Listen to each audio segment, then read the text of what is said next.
Good evening. My name is Anthony. I'm the chair of the Toronto Audio Engineering Society. Welcome to tonight's presentation.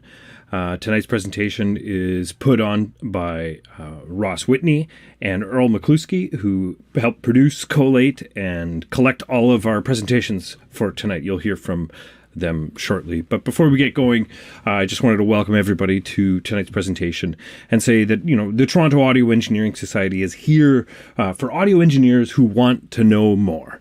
And we're here to preserve presentations and participation for posterity. So as we enter this unique time, it's very excellent to be able to document what is happening in our community at this time.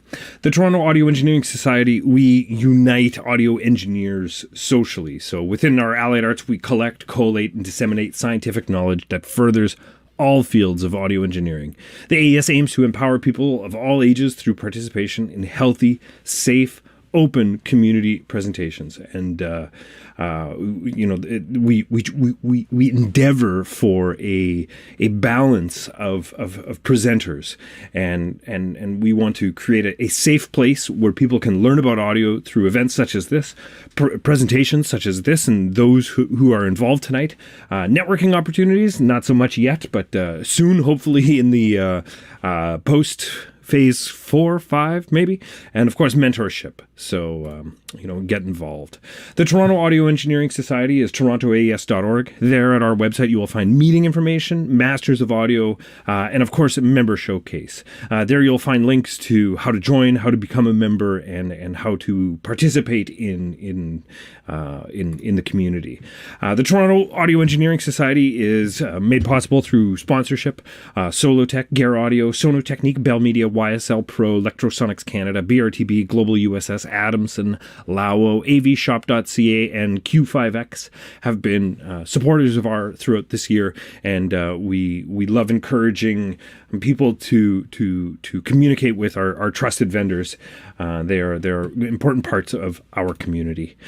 Give the gift of an AES membership. If you're not an AES member, if you're not getting the emails to request a presentation, it's because you might not be a member and you may not have Toronto set up as your official section. So please join today, and you can also give the gift of a membership. So if you're looking for audio engineers, everybody's got everything. So if you're looking for a gift idea, join today. The Toronto Audio Engineering Society is a volunteer organization. I myself am the chair. Ross Whitney, who's presenting tonight and organizing tonight's event, is vice chair. And we have multiple people who are involved with different tasks and different facets of the Audio Engineering Society. And we're excited to have those people a part of our community. And it's very important to have those people in our community, and it's very important to have those people in contact with you and reaching out to the community. So if you know any of those people, here, let me just go back to that list. Get in touch. First off, this is very important. If you would like to reach out to us, get in touch at torontoaes@torontoaes.org. Like I said, here's the list of our executive. And like I said, most of these people are pretty Googleable. So you'll be able to reach out to them. And if you have any questions or concerns, like I say, torontoaes@torontoaes.org. Enjoy tonight's presentation. Thank you very much for attending. If you have questions or comments, put them in the chat. Put them in the YouTube chat. Also, click like and subscribe, and we'll have events like this into perpetuity, I hope. So thank you very much for being here, and over to you, Ross.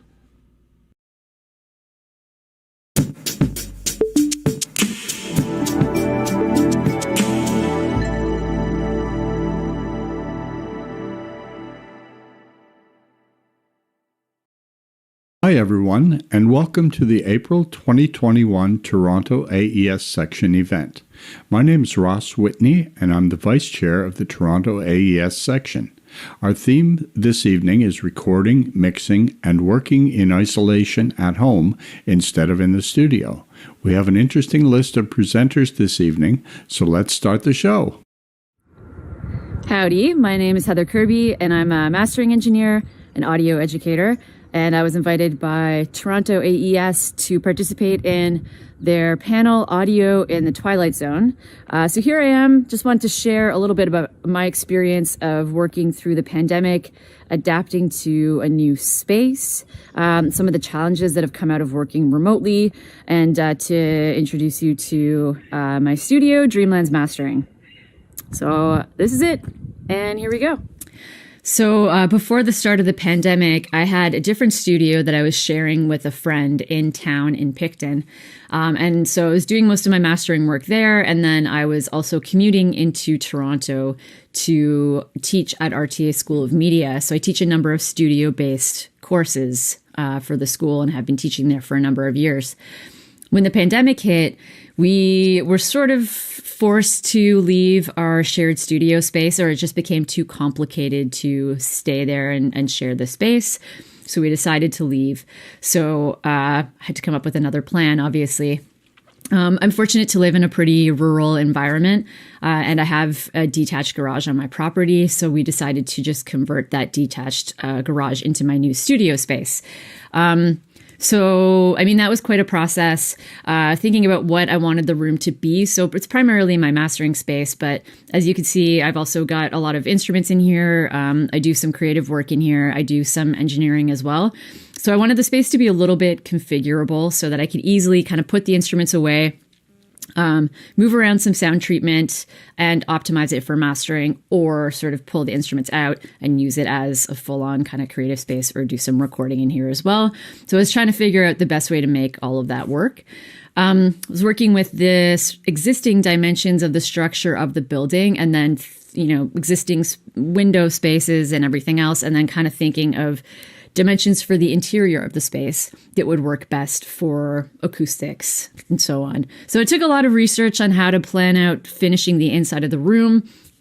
We did double walls just to help with sound. There's no one around to hear me and what I'm doing, but without the double walls and some sound treatment, I'd probably hear a lot of woodpeckers or, cows across the way. So yeah, went with double walls to also get a nice cozy environment in the winter. Put up some really thick floor to ceiling bass trapping in all the corners, and then a number of other acoustic panels and absorbers around the room that again can be sort of easily taken off and moved around. Now that this is my space, I spend loads of time in here, and the nice thing about it is I'm just getting really familiar with the room the more I'm in here, obviously. I'm still doing a bit of fine tuning. I do a lot of sort of room measurements, moving speakers around, the height of speakers, the placement of speakers, some sound treatments, doing different measurements to make sure I've got things in the best place possible, given like the type of room that I'm using.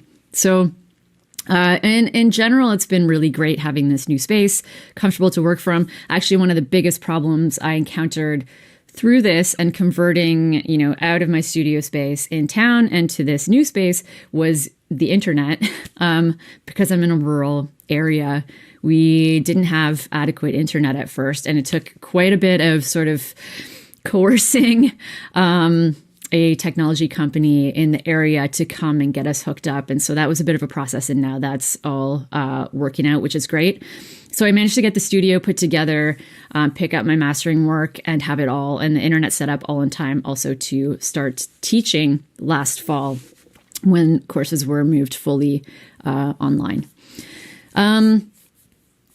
So in terms of like workflow with mastering, there hasn't been any huge changes in workflow because most of my work is unattended. I work remotely with clients primarily, so they're transferring me files. I do the work, I transfer it back, and we just have a bit of a back and forth that way.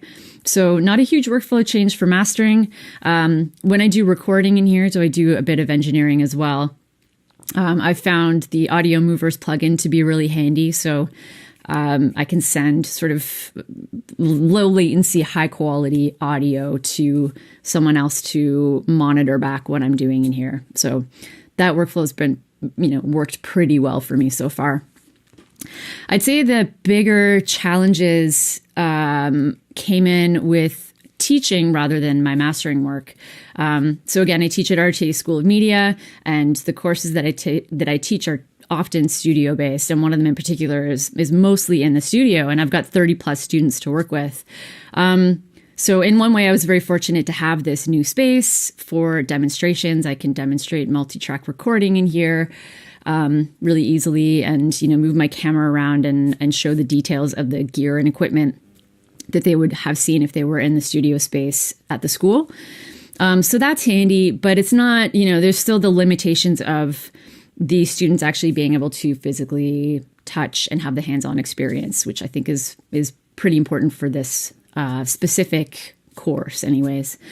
So anyways, I'd say there's sort of 3 unique challenges that came up while I was teaching, and that really sort of was a challenge to workflow and involved some problem solving.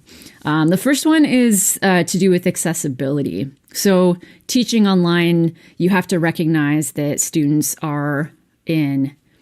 every student's in a very unique situation. So they're in a different home environment. They may or may not have access to a personal computer to use during your live class time. They might not have a quiet, noise-free environment to participate live during classes either. They might be in a different time zone as well. So there's these different considerations you have to make. And so the approach was to deliver material live so students can tune in and participate synchronously, or participate asynchronously. So everything would get recorded, packaged up, and students could access the material on their own time when it's convenient for them. So one of the challenges we ran into with that was, delivering most of our classes on Zoom, and you can send stereo audio through Zoom, but you cannot record stereo audio with Zoom, which is like a weird, just like technical issue. You couldn't at the time. I'm not sure if there's been any improvements to it since then, but you could send stereo audio. You couldn't record with stereo audio. So running Zoom classes, trying to teach studio-based audio production, you want to be able to send stereo sound out. So there ended up being a bit of, record stereo sound and, enable students to listen back in stereo, especially as you're discussing stereo field, panning, etc. So that was a unique challenge. Sometimes it involved recording everything that we were doing in class to a DAW at the same time in stereo, and then having to relink the audio with the Zoom feed and packaging it up that way in more extreme circumstances. But certainly that accessibility feature, making sure the technology worked and that the goals and outcomes, learning outcomes of each class were being able to be presented to all the students in an accessible way and in a way that is true to what we're looking for sonically. So, in stereo. So that was one sort of technical challenge. Another challenge was to do with home studio support. So part of the course was to get students more familiar with studio recording. So we did this by setting them up, and there's a whole kind of technical team with RTA School of Media that helped coordinate this and did a lot of the troubleshooting as well. But it was to get home studio set up to all the students in our class. So making sure that they had a Pro Tools license, recommending microphones that they could get, either USB microphones or a microphone plus interface. And of course, and some are on Windows, some are on Mac. So there's different operating systems, different, drivers that are required to make this all work. And so, of course, there's a lot of troubleshooting that had to happen. So one of the ways around this was for the school to put together kind of a live tech support team. And of course, as a teacher, was a big tech support for students as well. But it was definitely one of those challenges where every student's setup is completely different because you don't know exactly what gear they bought, what system they're working with, and so on. So that was another sort of unique challenge that came about with this adapted version of a studio-based course.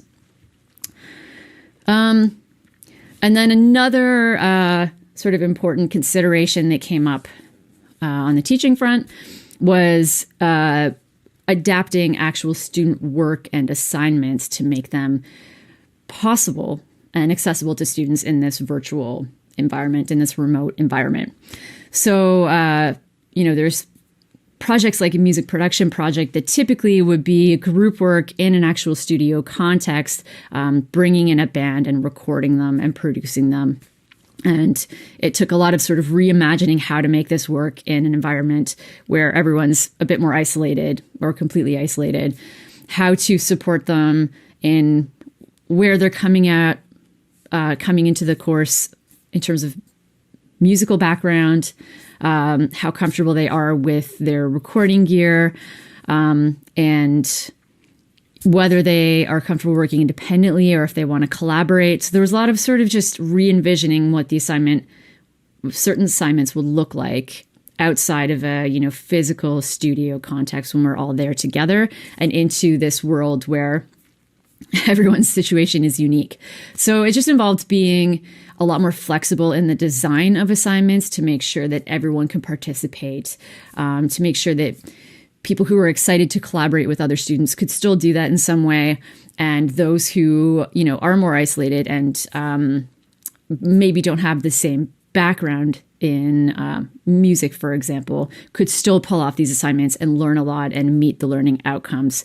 So whether that was giving options on final delivery and what kind of format that looked like, or if it was being, giving the process, the pre-production process and the kind of creative process of how you get to the end product as much weight as the end product itself, or just kind of rebalancing the way that you consider these different elements in completing a project. I'd say that those were the three biggest challenges to overcome in this new sort of remote environment that we were working in these courses I taught this past fall. So anyways, it's been a really interesting year, a lot of unique challenges, of course, a lot of adaptability, on adaptability for myself, a lot of lessons in how to adapt, and a lot of lessons on how to make a room that works for me, a lot of lessons on how to work with others remotely, how to support others in their own remote work, and also to in the context of school environments, how to be understanding of everyone's individual situations. And it's not the kind of work that necessarily is possible for everyone, and that's also okay because of the circumstances. But also it's been really interesting and amazing to witness the sort of adaptability and resiliency and creativity that has come out of a year like this, from both with clients I'm working with and the incredible music projects I've been fortunate to master and to work on, and also from my students who have really sort of, done some really incredible work. So it's something I'm really happy about. So thank you again to the Toronto AES for having me, and take care.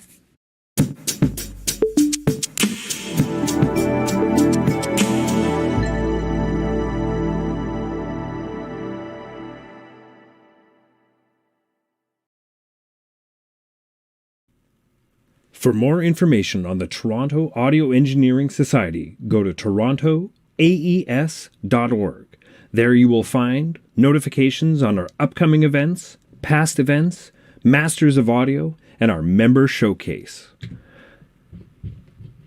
The Toronto AES is brought to you by Solotech, Gare Audio, Sonotechnique, Bell Media, YSL Pro, Electrosonics Canada, BRTB, Global USS, Adamson, Lawo, avshop.ca, Q5X, and the executive team of the Toronto Audio Engineering Society. Hi, everybody. I'm here with Francesco Benvenuto. And Francesco, I'd like you to introduce yourself, please. Hello, everyone. My name is Francesco Benvenuto. I'm here in Dallas, Texas. And I am a music producer, sound engineer, and composer. My publishing is administered by Universal Music. I do have done work for many artists and releases from the majors, from Warner, Universal, Sony. My work as a producer, engineer, and composer has received Latin Grammys nominations, and even this past year we did a composition that ended up on an album that won the Latin Grammy. We're very fortunate, and very actively here at the studio, and well, now lately at home, creating records. Different dynamic, but we adjust to the times, In end of February, beginning of March of last year, I think it's safe to say that everything kind of hit the fan. So when the lockdowns began, and I imagine the studio was closed completely. How did things change for you, and how did you adapt? So, yes, when the actual government sent out the notice, and it was a mandate that all businesses be closed and shut down, it was a scary thing for everybody. It was so many different feelings, because it was a very, very hard time. A lot of uncertainty of how the future was going to play out. Things looked very scary, and everybody was very cautious. And so, we're in the industry of music, and music, as everybody knows, at the end of the day, is a luxury when you put it on the actual scale of life. So, of course, our industry was like, oh my gosh, what do we do now? But crazy enough, as everybody was forced to stay home, when music is in your blood and it's in your veins, you have to let that out. You have to express. So we just had to adapt to a new system. But the work, although it did change somewhat, it also opened up other avenues. Now a lot of people were at home, were making music, and now they needed some great engineers that could take a home recording into a finished professional sounding record. And so it was a challenge, but at the same time, us engineers, when they say, well, you got to isolate, well, we look at and we're like, well, I guess we're pretty trained for that. We pretty much live like this. But not having the ability to be in the same room with somebody else did kind of change the dynamic a little bit. Fortunate enough, we have the technology like Zoom, where we can come together basically virtually, like you and I are, like sitting together and sharing screen and jumping through ideas back and forth. Doing a lot of audio mover session. I don't know if you heard of audio movers, where you can stream. That has been an incredible tool for us. The ability to stream mixes real time, so somebody can hear from a different room. So yes, it was a lot of feelings. It was scary, uncertain. What do we do? At the same time, all this other stuff starting opening. People were at home. They were still creating music. They needed to create music. It was kind of like, okay, how do we make this work? My challenge was more on the technical side of it, because, again, I'm used to having a well-treated room to monitor to and be able to listen, what we're working on. You can't mix something that you can't hear. That's kind of crucial. If you can't hear what's going on, you can't really mix it right. So a lot of components are in between that. You have the electronics, electricity, how clean is it? And I've been educating myself. I had no idea of so many factors that really are very present when it comes to making records. I wish the actual consumer would really know everything that really entails on us delivering a song that they can enjoy. All the electronics, the components of having great power, and a great room where you can really craft the sound. So we, on the other hand, are able to adapt. We have adapted for so many thousands of years. So when this pandemic hit, I was one of the first one where I said, well, I'm going to keep the faith up. We have to adapt. We got to try something else. So I have had to, probably invest in new gear, not gear, but piece of equipment that allows me to get some of that studio quality from home. And Ross, and here's the thing, I have developed such a great setup from home that now I'm so used to it, and I need it. Like even though I'm at a studio, I have the access now when things are opening up. I still feel like I need to go to that one space at home where I have been creating these records, where things have been working out. So yeah, it's crazy how if you needed to, you can really make it work with the proper knowledge, the proper treatment in the room, and proper gear or electricity, so you could really operate correctly. So yeah, that has been my experience. At first, I'm not gonna lie, I did suffer a hit with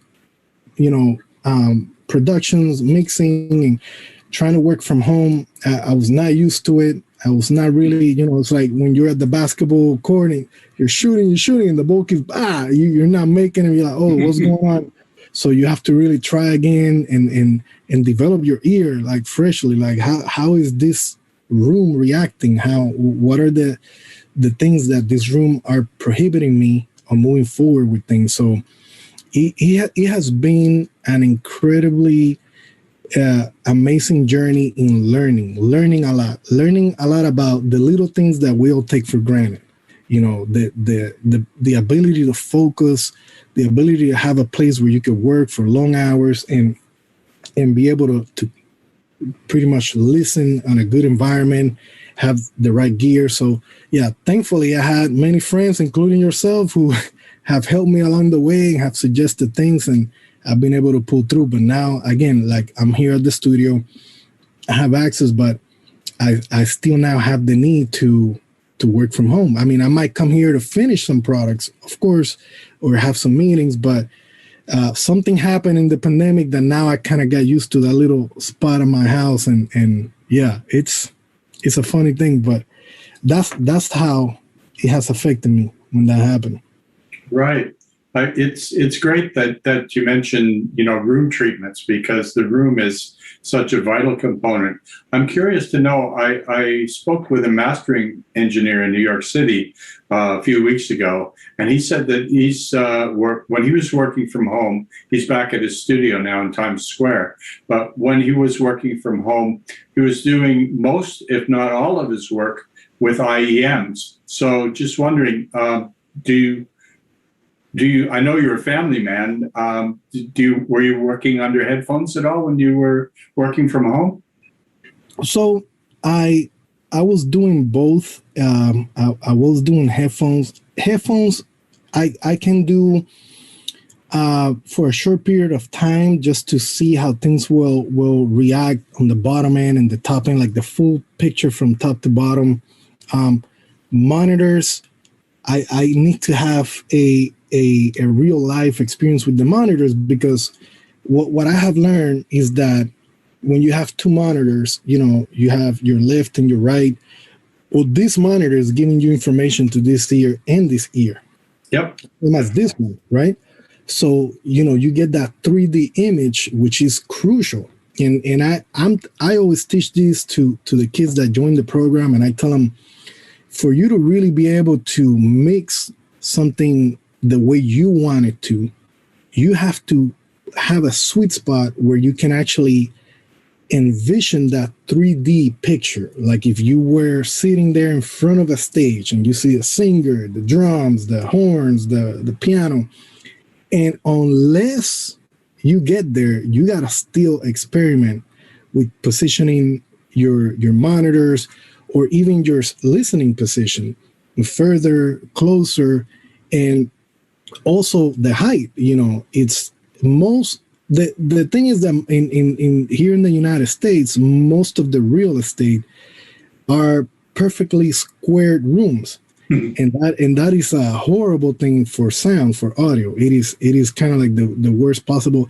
So if you're sitting 50% from top to bottom, you're already in a dead zone, in a no zone listening position. So you really have to adjust. Well, maybe I gotta get a smaller chair, like really go lower and go low. And then as you start moving, even moving your head a little bit now, all of a sudden you get a more clear image, a richer mid-range. So I have learned to basically, yes, I believe that the life is in the mid-range, but the low end is very important, especially in the music that I do, which is urban, Latin, and all this modern club music. The low end is crucial. So I did have to invest in a good pair of headphones, and there's a lot of technology out there where you can now calibrate your headphones, and you can use different plugins to make sure that you're listening to things. And even that thing that happens with the speakers, when one speaker shoots information, you're listening to both ears. That is now being put into these incredible plugins where it's giving you the same information the way that you would when you're sitting in a very accurate space. So it's been cool, but I feel like for me the trick really was experimenting a lot with my room. I said, well, if I have this square room, what do I do? So the main thing that I did was make sure that all my reflection points were covered on the sides. As you guys know, if you got a monitor in front of you and it's going to shoot to you, but it's also going to shoot to the wall, you got to put a little mirror on that wall and then put a panel where whenever you move the mirror, if you see the speaker right through the mirror on the wall, that's where okay, hey, that's a reflection point. Let me put a panel there. So, because otherwise what happens is then you're getting sound from the speaker directly to you. Then you're getting that signal plus that signal bouncing from the wall plus the other signal bouncing from the ceiling. And by the time you're listening to it, you get a mess. But you don't know this. See, you're working and you're making decisions and not knowing that you're getting fooled by the physics of the room. Another big thing is that if your wall, like if you have, depending on the wall, how close it is, in a square room, that's depending on where you sit, that's also a big problem, because if I got the speaker shooting information to me, plus the signal that's bouncing from the wall behind me back to me, then it's going to create either a null or a big bump in whatever frequency. So a lot of people that are out there, if you're making records from home and you're having a great time while you're doing it, and then you go to the car and you play it and you get depressed, trust me, we've all been there. So it's not you, it's not your ability, you're fighting against the physics of the actual room. So during this pandemic, I was forced to learn a lot about room acoustics, at least the very basic, and cover the things that are really important, which is covering your reflection points on the ceiling, on the walls, behind you, and also the positioning of the speakers. I've learned that if you have, let's say you have your wall here, and then you have your speaker right where my finger is here. So if the distance between the speaker and the wall is, let's say, 3 feet or 4 feet, right? And that is the exact same distance that the speaker is on the roof, then that's a big no-no. You're gonna have a lot of cancellation. So now you got to figure out, oh, well, shoot, what do I do? Do I go up? Do I move it more to the side to make sure that, so it's a lot of experimentation. You got to take that tape ruler. Whoever said you didn't need math for life has no clue about it, especially for a sound engineer. You really have to do the math and use your ears and do a lot of experimentation. But for the most part, if anybody has that issue and you're listening to this at some point of your life, I'm telling you, if you're able to get a distance that the speaker from where it's at, that distance to the sidewall, is not the same or a multiple of from the distance that it is to the ceiling and to the floor and to the other wall, then that's the key. Yeah, you have to experiment. You probably have to move a little bit to the side, maybe a little bit up or a little bit down, get you some great stands that allows you to really place the speakers elevated up or down in height. That has been a big deal. And and it's crazy how in a home, if you move something just a little bit, now all of a sudden it's not the same. So it's a lot of experimentation, but once you get it, you'll know it, because when you play your favorite records and you're at the sweet spot, man, it comes to life and you're like, oh man, I feel this, I can really sense everything in this mix. Sounds incredible.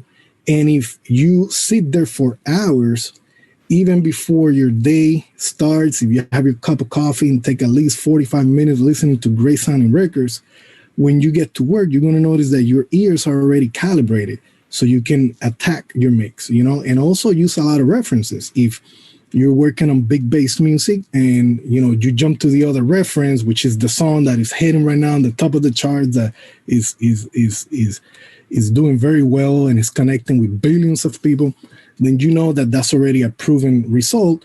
Then you try to match your sound to that sound. If they got more bass and you don't, well, hey, push that bass, don't be shy, or vice versa. Maybe you have too much, right? In my case, I always feel, because it's a room environment, you never know, you pushing bass, but I also keep myself mindful. I'm in an untreated room. I have some treatment, but it wasn't designed for this per se, right? So I got to keep that in mind. So I use a lot of references. So between moving speakers back and forth, your sitting position is also crucial. Like if you're sitting too back and you are almost like in the middle of the room, that's a dead zone. That's a completely dead zone. I remember that particular room, I sent out the dimensions and the schematics to many top acousticians of the world. And I even gathered a budget to be like, hey man, help me out. How can I make this sounding better? And the response I got, Ross, is like, they say, hey man, sorry, that's a square. There's nothing we could do that's going to work out in that room. So imagine getting this from the top acousticians of the world. And I'm here, well, I don't have anywhere else. I got to make this work. So that was a challenge. But then again, I've had a lot of work that came out from there that did very well, that clients were very happy and so forth. So you can really make it work. There is hope.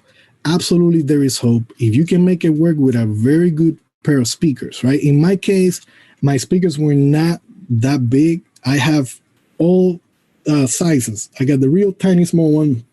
I got some ATCs. I got some focals that are very big.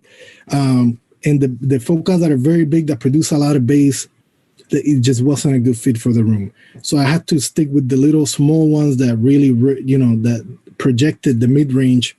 And I feel like if you can really get the mid-range sounding right, then you can adjust the low end and the top end with a very good pair of headphones.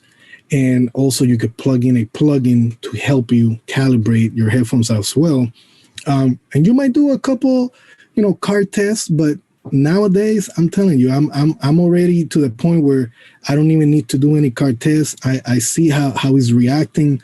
And when I get to the studio and I play my mixes that I work from home, I'm blown away. I'm like, wow, like I showed you that big room back there a minute ago. That is a huge room. It's very well treated. When they built this studio, I believe they paid $1.3 million was back then. And I'm talking about years ago. Now to create something like this, it'll take at least 3.5 because everything has been. So it was a room that was dedicated for sound. And for me to be able to play the stuff that I produced from home or worked or engineered from home into the big system and do the comparison with my reference. Like, hey, this is the song that's hitting, that's on top of the Billboard chart. This is my mix. And hear that amazing, like, wow, like I can't believe I made this work. but it is truly possible. It is truly possible. Also, if you let me, if you allow me, I do have to talk a little bit about the power, because in my situation in my house, I live in the country. I love the country. It's very peaceful, not too far out from the city. So, but still enough is country. So the electric power, the power that I was getting at home wasn't the most ideal. And I remember I called my friend Luca Pretolesi from Vegas, and I say, Luca, man, I got this situation, man.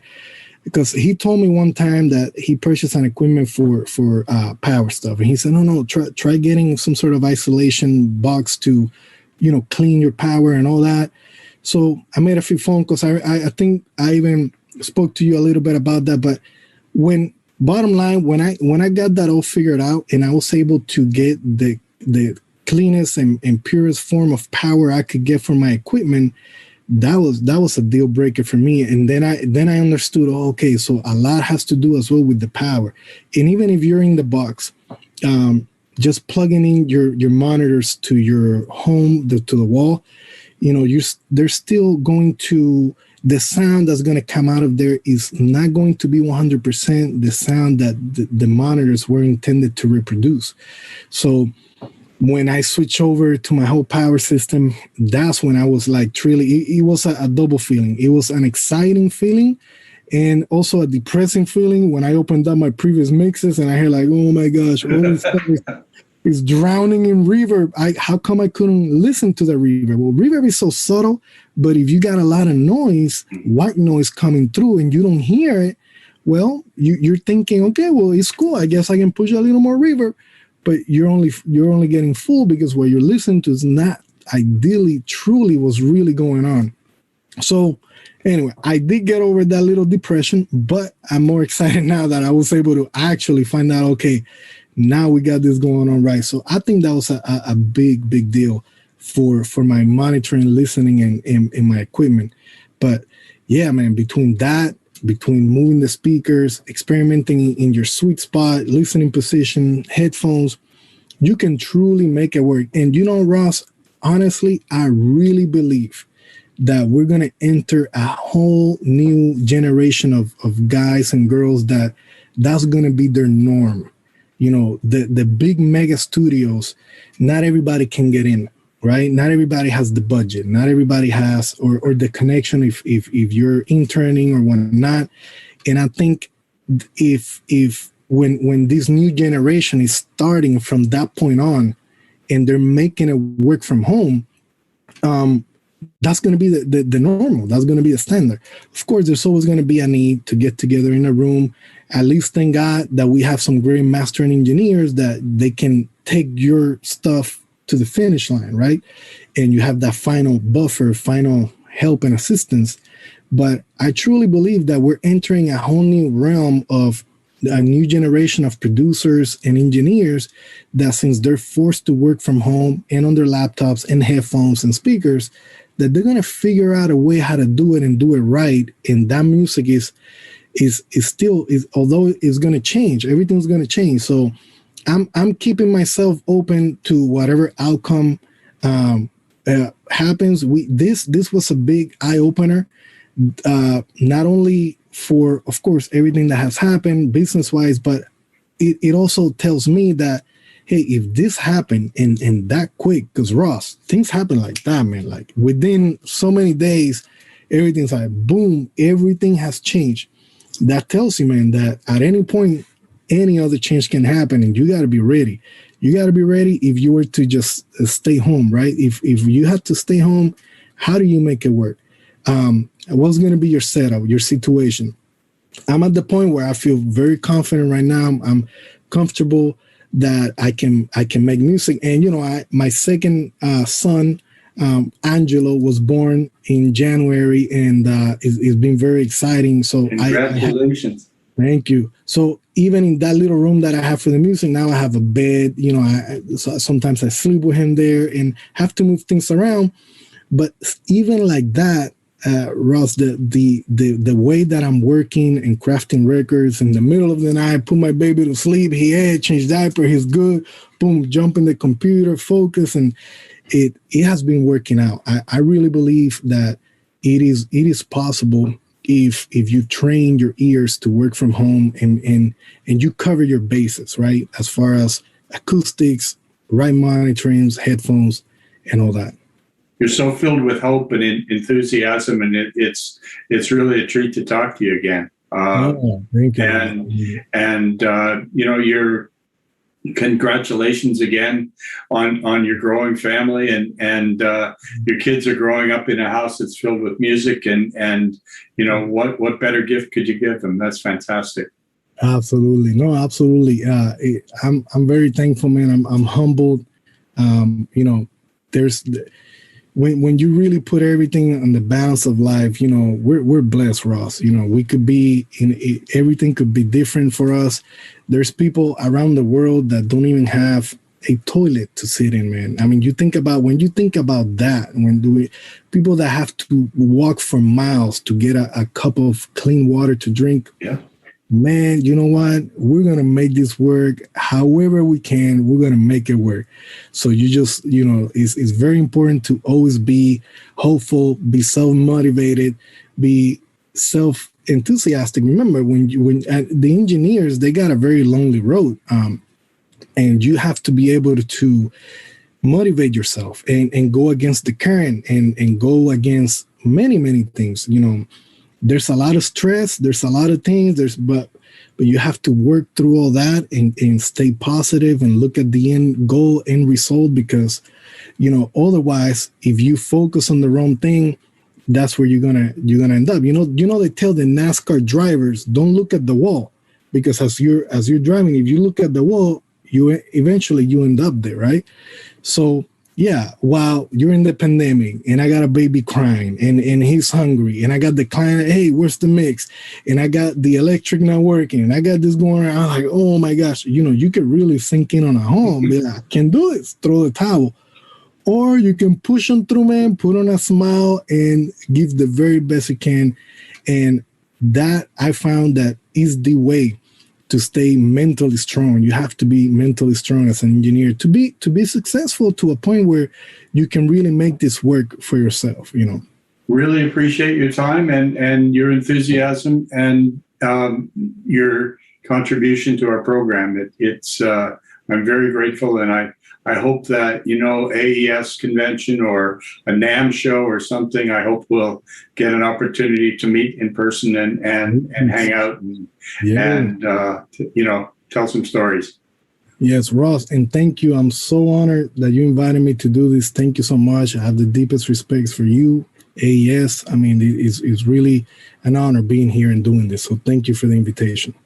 All right. Well, much appreciated. And take care of yourself, and we'll see you down the road. Take care, my friend. All right. Thank you.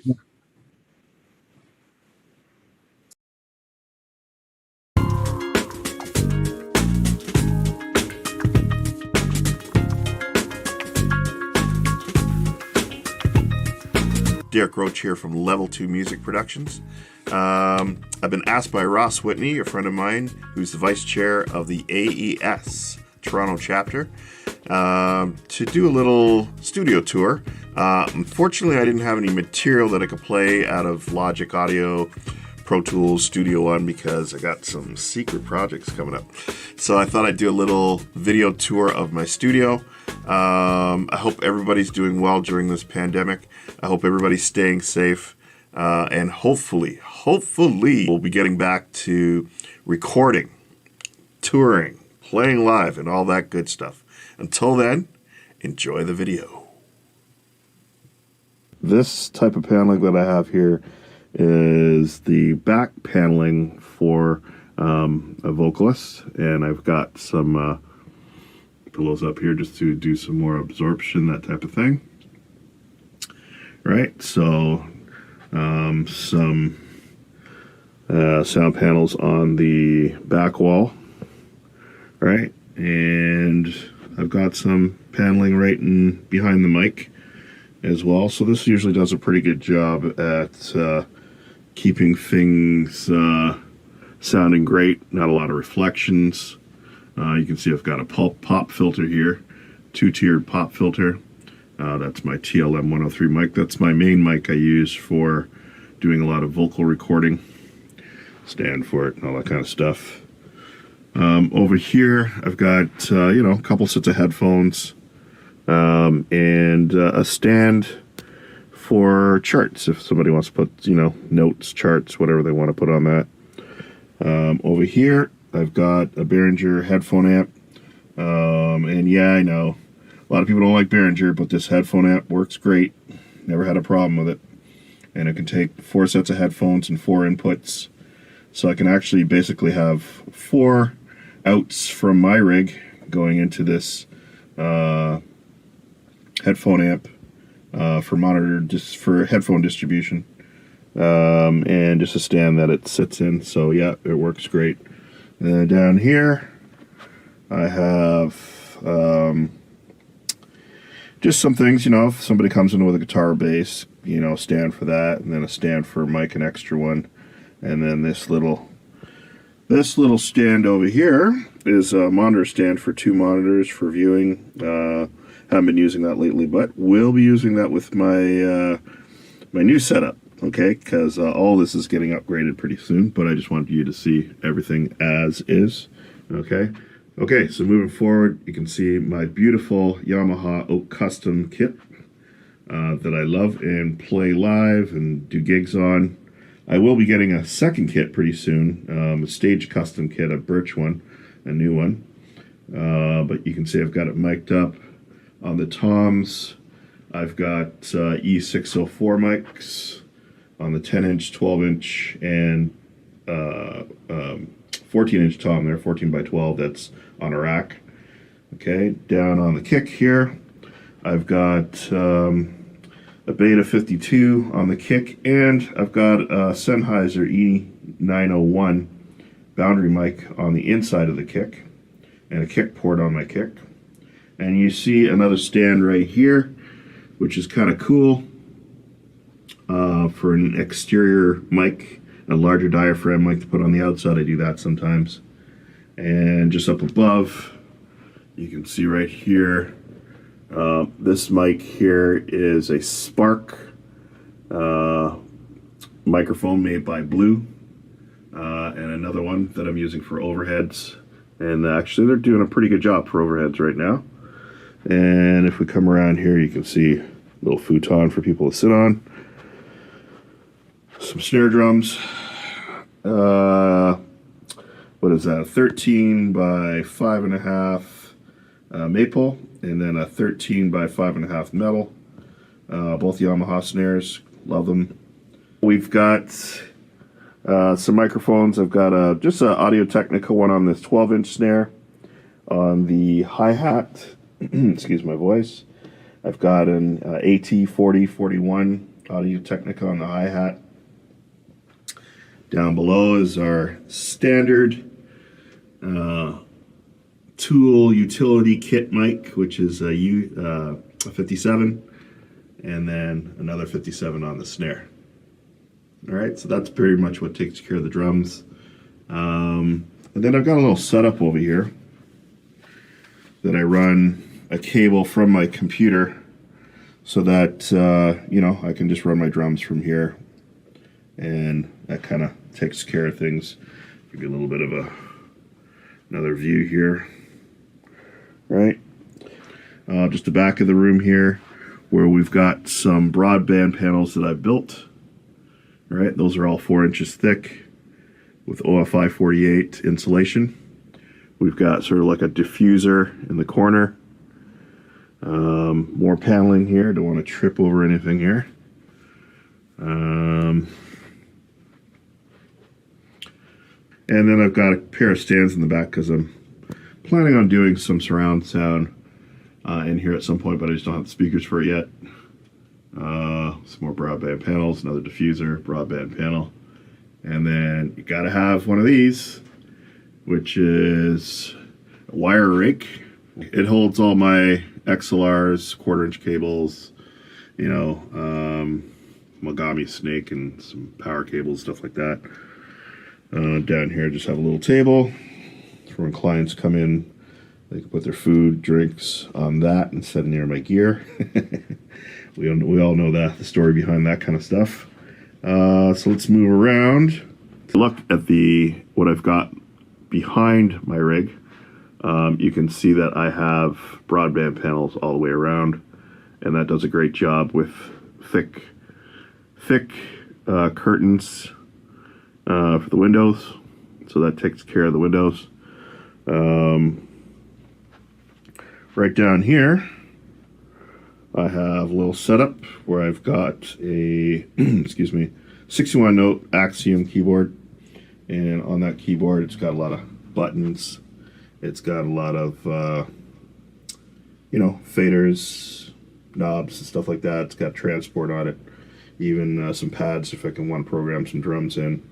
And then I've got another little keyboard there that I use for triggering Native Instrument stuff. It's kind of cool. Desk there with some stuff on it. 27-inch monitor. For this computer, I've got two computers. This is a Mac Pro Tower, so this one I've got Pro Tools on it running.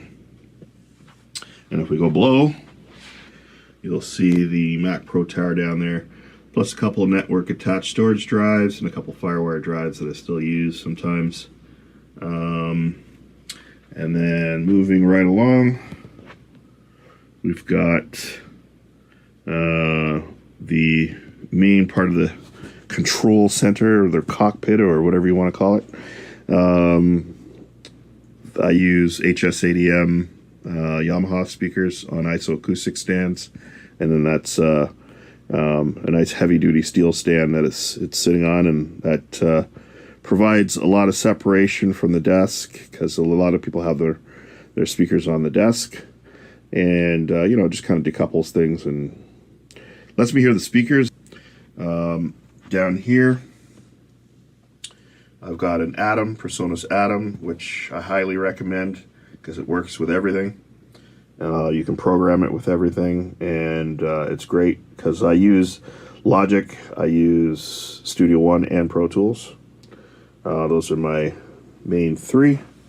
Logic being the main DAW that I use.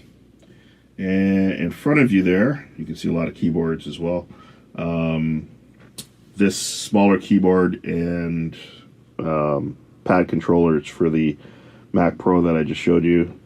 In front of us, we have PreSonus FaderPort 16, which I also love, works with everything. And the I/O Station 24C. And people ask me, why do I have both? Well, the I/O Station 24C I primarily use for when I'm doing remote recording or production, with a smaller setup that I can carry around.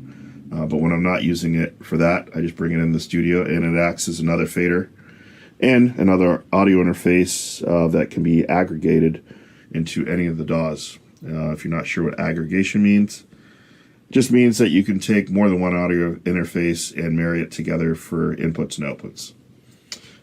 In front of you, you see a wider Apple keyboard plus a wireless mouse. That's for my Mac Mini. That's hidden to kind of get it out of the way. So yeah, here's my PreSonus Central Station remote, and it's really good. I love it. I've had it for a long time. Works great. Never broke on me. Sounds great. And then you can see I've got some smaller speakers too. They are Tascam V3s. And they're kind of cool because they give me an alternate little mix that I can hear things on, like a TV mix. I'm doing TV stuff. And, we got some little other things like lava lamps and the infamous alcohol bottle skull that you can put your headphones on. Actually, I wouldn't mind another one. So I can put some more headphones out here. And then, once again, the HS-ADM's Yamaha. This little speaker up here is a Braven 570. It's a Bluetooth speaker. So here's the sub to round up the whole speaker setup.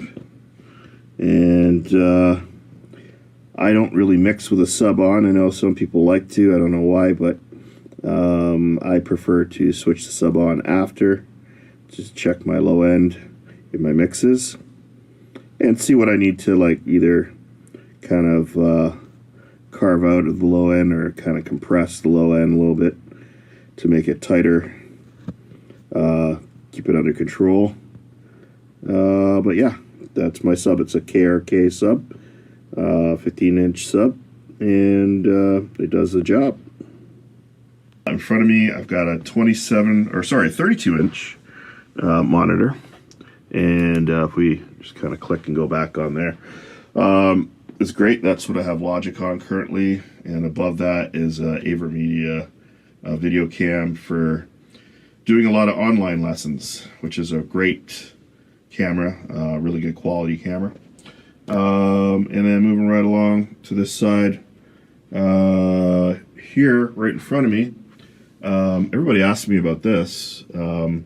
It's an iPad, and it's got an RTA program on it, real-time audio program on it, and it works great just to kind of see what's going on in my room. And I know it's the poor man's RTA. I could get the more expensive ones, but in the meantime, this does the job, right? Moving right along, Furman power conditioner, gotta have those in your racks. Because what I do is I go plug everything into the Furman, and then the Furman goes into another power conditioner on the floor, and then that goes to the wall, and that keeps everything protected and gives me constant, proper power going to all my outboard gear. Okay, so next thing you see is the Universal Audio 6176, and you can see it's been used because lettering's coming off. So I want to contact them and see if I can get 2 more of those kind of stenciled panels for the lettering to put back on there. But I love this unit. 610 pre, 1176 LN limiting amplifier. Couldn't ask for a better combination. I've used it on so many different things: vocals, bass, guitar, horns, all kinds of different things, and it's great. Another thing that's great that people kind of balk on all the time is the Warm Audio WA73 EQ, pre-EQ. And they're like, wow, it doesn't sound exactly like a Neve, but you know what? It's close enough for me, and it sounds great. I love it. I use it all the time: vocals, bass, guitar, horns, whatever happens to be, right? So I love it. And I've also used both of these as running room mics through them when need be, or putting a kick or a snare through if I want something specific. Down below is my Audient, the ASP008, and that's 8 channels, 8 mic pre's, which is great because I can I'll basically show you on the front here. It's got a filter, and then it's got 2 instrument channel line-ins on the first 2 inputs. It has 48 V phantom power instruments that you can plug in. It's got a pad on it, line input. It's got a phase button on it so that when I'm running my drums, 2 kicks, like kick in and kick out, I can put one out of phase. Same with top and bottom snare. Yeah, it's great. I love it. It's got a roll off on it. It's 8 channels of that. So I'm mainly using this with my drums.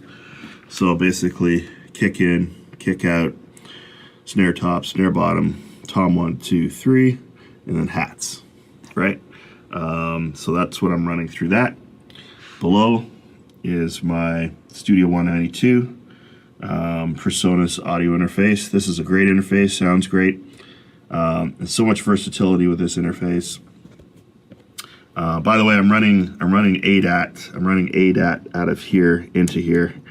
Okay, so that's how I get my channels into the whole system. So 8 channels, then another 8 mic pre's here, 2 of them being on the front.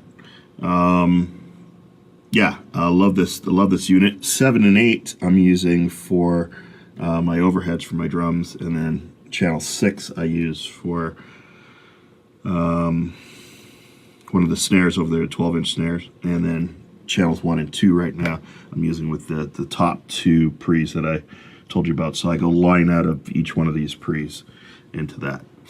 Okay, into the PreSonus Studio 192. So let me just sit on a chair here so I can get a better angle. And moving right along.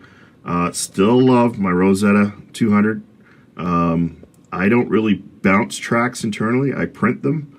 So I take a pair of outputs coming out of the PreSonus, and I go into the Rosetta at the bottom here, and then digitally out of the Rosetta back in to the computer. And I find that sounds way better when I do a print than when I do a bounce, because you're getting some of that second, third harmonics. Plus, I love this button right here, which is, if you can see it there, that's my soft limit, and that button sounds amazing, right? Just rounds out everything nice, makes it sound smooth and fat and punchy, and you name it. Okay. Down below, I have my PreSonus Central Station, the main unit controller, and that's what I run all my speakers on. The HS80Ms, the VL3s, and the sub. This one's going to for monitors, headphone monitors. This goes to the booth. This one goes to my drums, the drum setup, and it's great. It's never failed me. All the buttons work. I've had this thing for a long time. Yeah, well worth the money. Well worth the money. You can look it up on Sweetwater, Law McQuaid, and see what the prices are. Down below, I've got a Neutrik patch bay, which I'm not currently using, but I plan on using, because I will be getting some more outboard gear, and so I can patch, and I just put it in there for now, so it's ready to go. And that's a pretty cool patch bay. And everybody's probably asking, why do you still have a DAT machine, Derek? Well, because I still do I'd say 5 to 10 DAT transfers a year. It's unbelievable. I still get calls to do that, right? So I have a DAT machine, right? And it works, and it works great. So if it's still making me money, it's going to sit in my rack. Simple as that. Down below that, I have an AMT8, and I have 2 MTP AVs, and I'm keeping those because my whole plan, because I love studio gear, is to have some outboard modules, like maybe an Access Virus, and put it in the rack, or, some of the Dave Smith synths. I want 2 or 3 of those at some point, so I'm going to keep this stuff. And plus, it's always good to keep this stuff, because if somebody comes in with a rig and it's all old gear MIDI, you need something to patch it into. So I'm keeping this stuff. It's good, still works, even with my new Mac M1 computer. Okay, so a little difficult to get to, but here's my Mac Mini. And you can see there's a little thing called a Saberth mount. It's just like a metal mount. Lets you slide the Mac Mini in once you've screwed it to the bottom of the desk, or the back of a desk, or on a wall. And here's all my connections. There's USB-C, USB 3, there's HDMI, there's a whole bunch of different connections, and there's some of my drives. There's 3 of my drives there.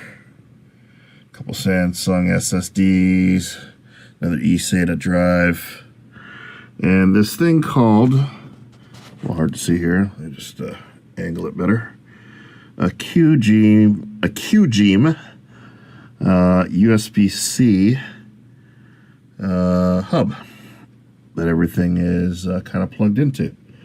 So I also have another hub right over here. You can see a bunch of USB things there plugged in. But like I said, it's a little difficult to get to, and I'm too old to be on my back underneath the desk like this. So, nah, just joking. You know how us studio people are. We got to crawl into all kinds of spaces to wire stuff up. So, yeah, I decided to put it under here. Keeps it out of the way. And, yeah, that's the Mac Mini and its hookups for drives and stuff. So I hope you enjoyed that. And we'll see you next time when you'll see it upgraded with a new desk and some more gear and all that kind of fun stuff. So thanks to AES for allowing me to show you my studio. I hope everybody stays safe. I hope everybody's still working and producing music and mixing music and remixing music and whatever it is that you do, sound design, whatever it is you do. If you can do it from home these days, you can continue working and putting out some great projects. All right. My name is Derek Roach, Level 2 Music Productions. You can hit me up at l2musicproductions.com. That's L as in liver. The number 2, Music Productions with an S, .com. All right. This is me signing out. Take care.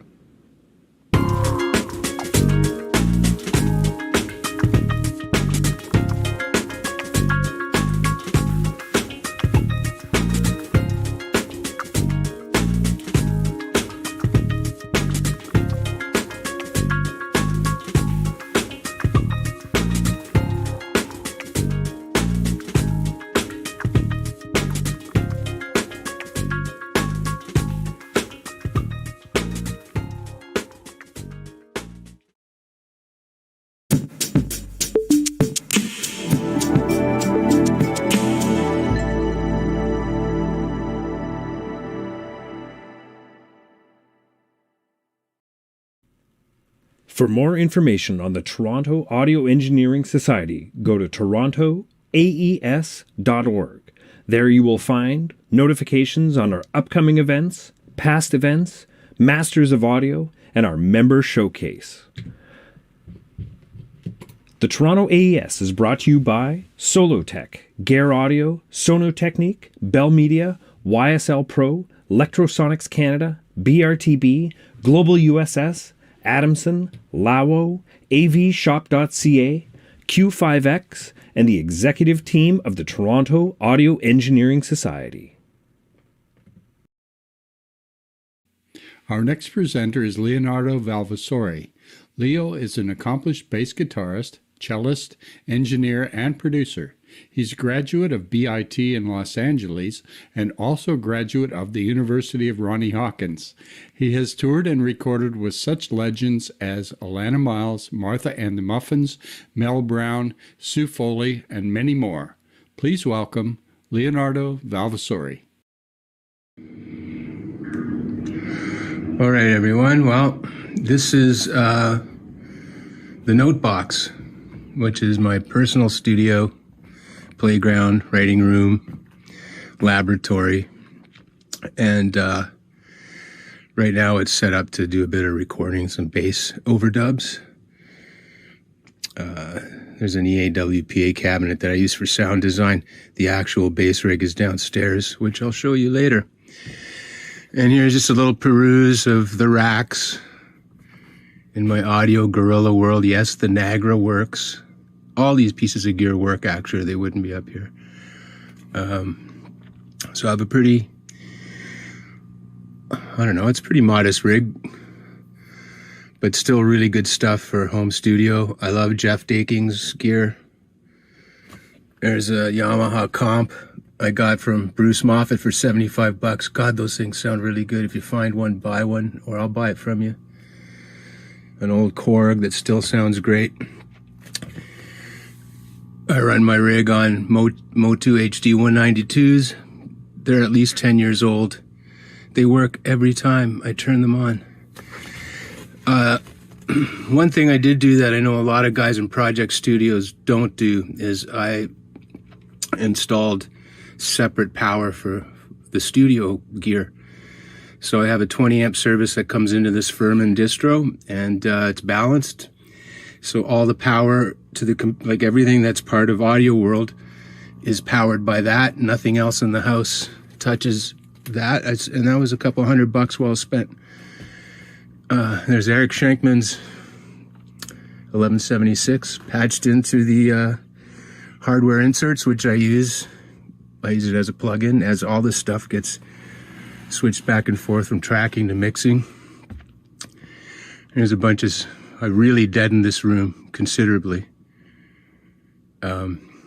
Probably overdid it.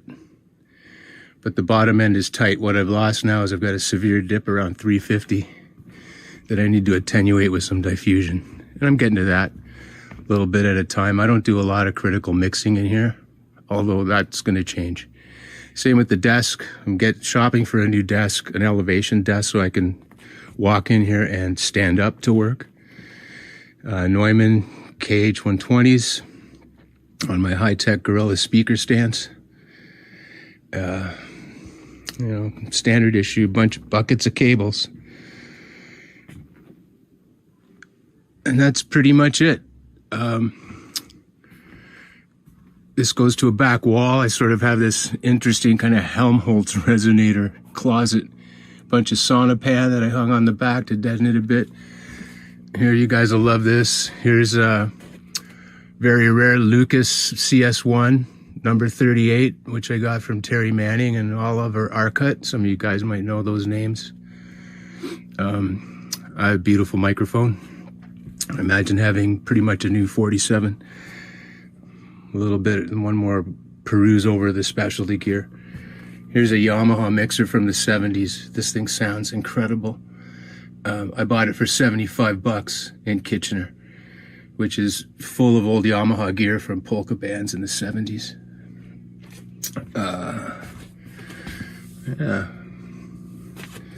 A bass. All this shit everybody has in a studio to make noise with. I'm very lucky. I got some good instruments, some good gear.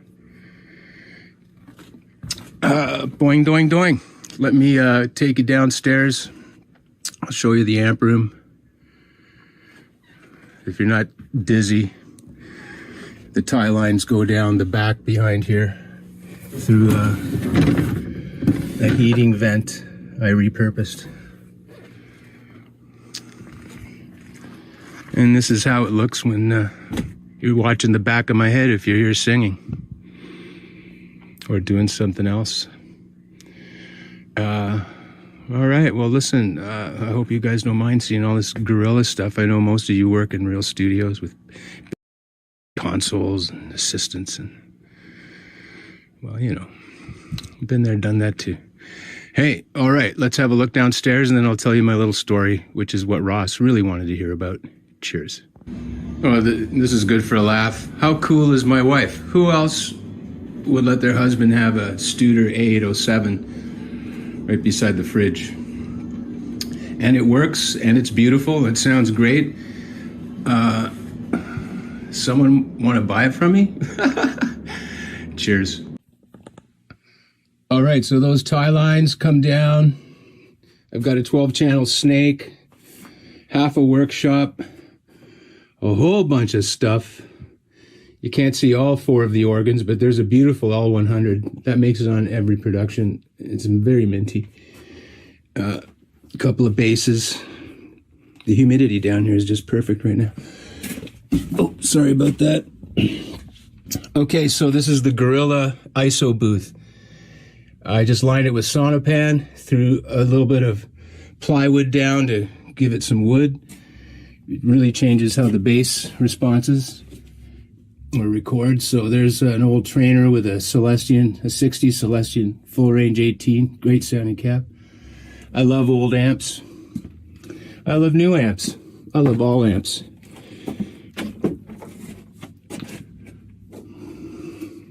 Sorry about this horrible camera work again. I'm so bad at this. There's a flatback SVT that used to belong to the Stooges that I bought for $250. Has all the original drivers. So, amps, whatever. There's a little gizmo I invented. I usually record guitars one microphone at a time, but I accidentally switched on my KM84 while I was recording a guitar track last year and decided to, wow, that sounded cool. So I built this little MacGyver of a stand. I lined the capsules up on my M160 and this KM84 and blend them or use one or the other. I don't like to give myself too many choices, otherwise I never make one. Gotta have an RE20. I have a bunch of mics. They're in a box. A couple of good dynamics, a couple of good LDCs, a couple of good SDCs. bunch of M160s. I can get the job done and rent anything else I need. So there's that. So in keeping with COVID adaptations, my wife has taken over the front end of the house because she's mandated to work from home. So now our kitchen has become a lab, an office, a practice room. And then I come out here and listen to stuff I've been working on this vintagey, very cool 70s Philips stereo rig that I inherited from my father, with these Philips powered speakers that sound an awful lot like NS10s, man. I don't know if that's a good thing though, but I know how they sound. I've been listening to them for 40 years.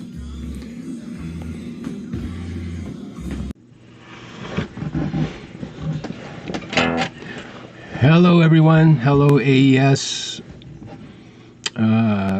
I guess the first thing I'd like to say is thank you, Ross, for inviting me. I'm flattered. I really don't know why, but I'm willing to talk. And to all of you who may or may not have been able to work this year, keep your mask on. We're going to get through this real soon. Okay, I've said all that stuff. Ostensibly, Ross asked me to talk about this. Chairman of the Boards, Surfing the Apocalypse. This is a record that I made here in our home, basically. And I suppose the talk is about how to accomplish something in COVID, or how I did this anyways. So, backstory, I'm a musician and an engineer and a producer. I'm sort of a lifer Canadian musician. This record is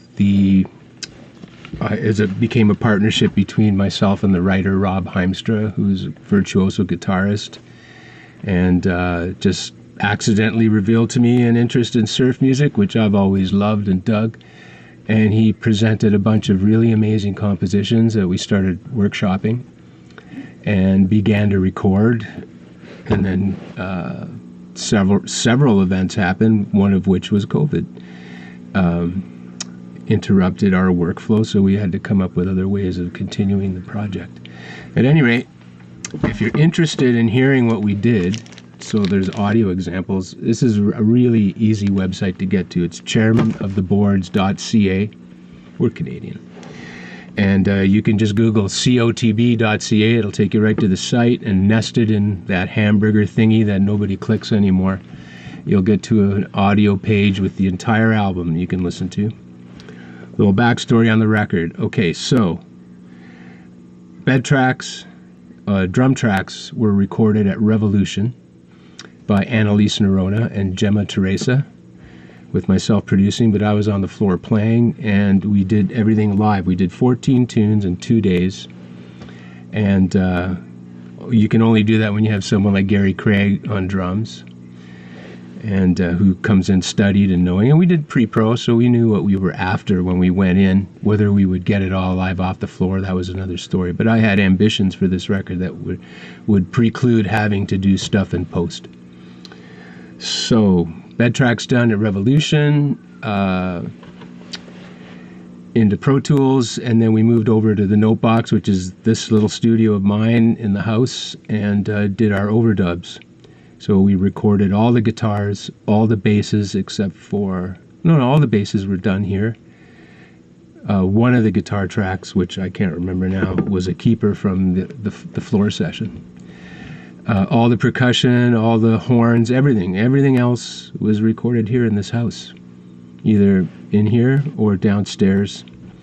A bit of reamping involved at the end of the process, when we thought we would like to vary the guitar sounds a little bit across 14 tracks. But basically, we just started, finished. I sent the tracks to William Whitman to be mixed. Some of you guys might know who he is, but the short of it is he's a Grammy Award winning, multi-million-dollar selling producer, musician, mix engineer.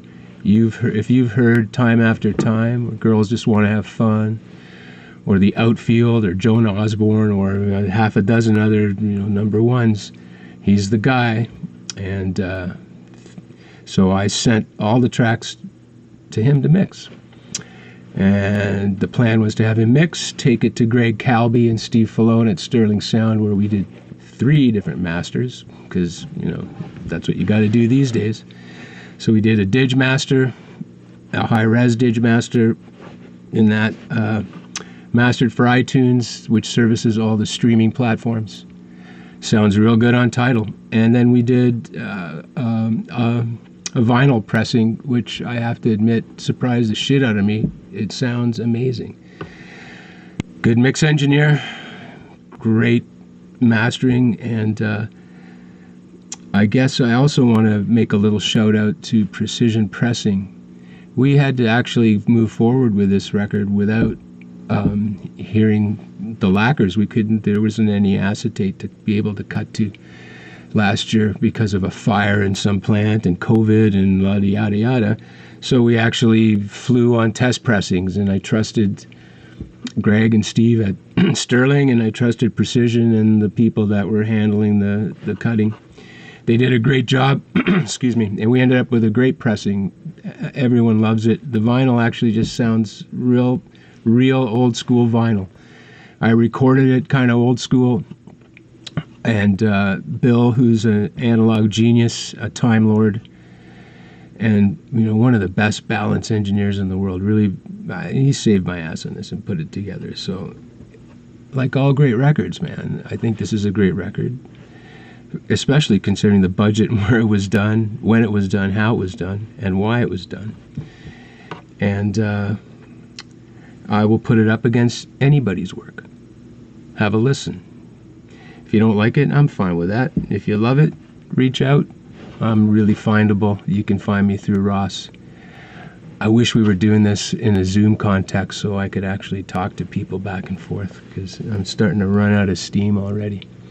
Anyways, I guess the other thing about COVID is that beyond just making this record and how we accomplished it here, because of course we had to do all the post-production and all the pressing stuff had to get done via Zoom meetings and text and emails, and I never really got to meet any of the people involved in making. I met the guy at Precision in the shipping room who let me pick up the records. So it's a bit of a long distance procedure, but we got it done, and I'm super happy with what they did. I recommend them to anybody. So what else? I guess the other thing about how to work in COVID is that beyond just this, we're already working on another recording. We have a special track coming out in May that's part of a compilation an artist in the States has put together of surf bands, Missing Fink. It's a theme record based on Vincent Price movies, and we did a cool track inspired by the Dr. Phibes movies. That'll be coming out at the end of May, but we've already started working on our next record, which means, well, how do you do that when you can't be in the same room, or it's really hard to be in the same room, and you can't pre-pro in the same room? So like everybody else, we have some solutions. Some of it is email, some of it is texting, some of it is talking. And then getting down to doing actual work and recording. For years, I've been a Steinberg guy. I work in Nuendo. Michael Philip Wojowoda hit me to that 20 years ago, and I've been on it since it started. And I've always had VST Connect Pro as a solution to do remote sessions. They really upped the software game on it. Works great. I work with Rob now, pre-proing ideas, parts, without having to be in the same room, and the software works great. It's pretty seamless when you have a good internet connection. The other thing is the drum tracks. Gary's been recording in his basement. He's got a nice rig. He sounds good. He knows where to point the mics. If he wants me to change shit, I do. I gave him the KM84 for his snare for the last thing we did, because I like KM84s on snare drums. So I don't know. I don't know what else to really talk about other than, I guess if you want to make music badly enough, you'll find a way. So we did it this way. I don't think we did anything that's that uncommon. I certainly look forward to be able to going back into a room with a bunch of crazy musicians lit up by a fantastic composition and see what happens when you bring a rainbow of people together. It just can't happen that way when it's all disconnected. We do the best we can. So other than that, once again, Ross, thank you. I'm honored that you would ask. And anybody who listens to the music, wants to check it out, let me know what you think. I'm honestly interested, and especially from an audio standpoint. What do you hear that I might have missed? Stay safe, stay healthy, take care of each other, and man, surf's up. Maybe the next album will have a slightly less dystopic vision. Anyways, cheers everyone. Have fun recording. Thanks again. Cheers.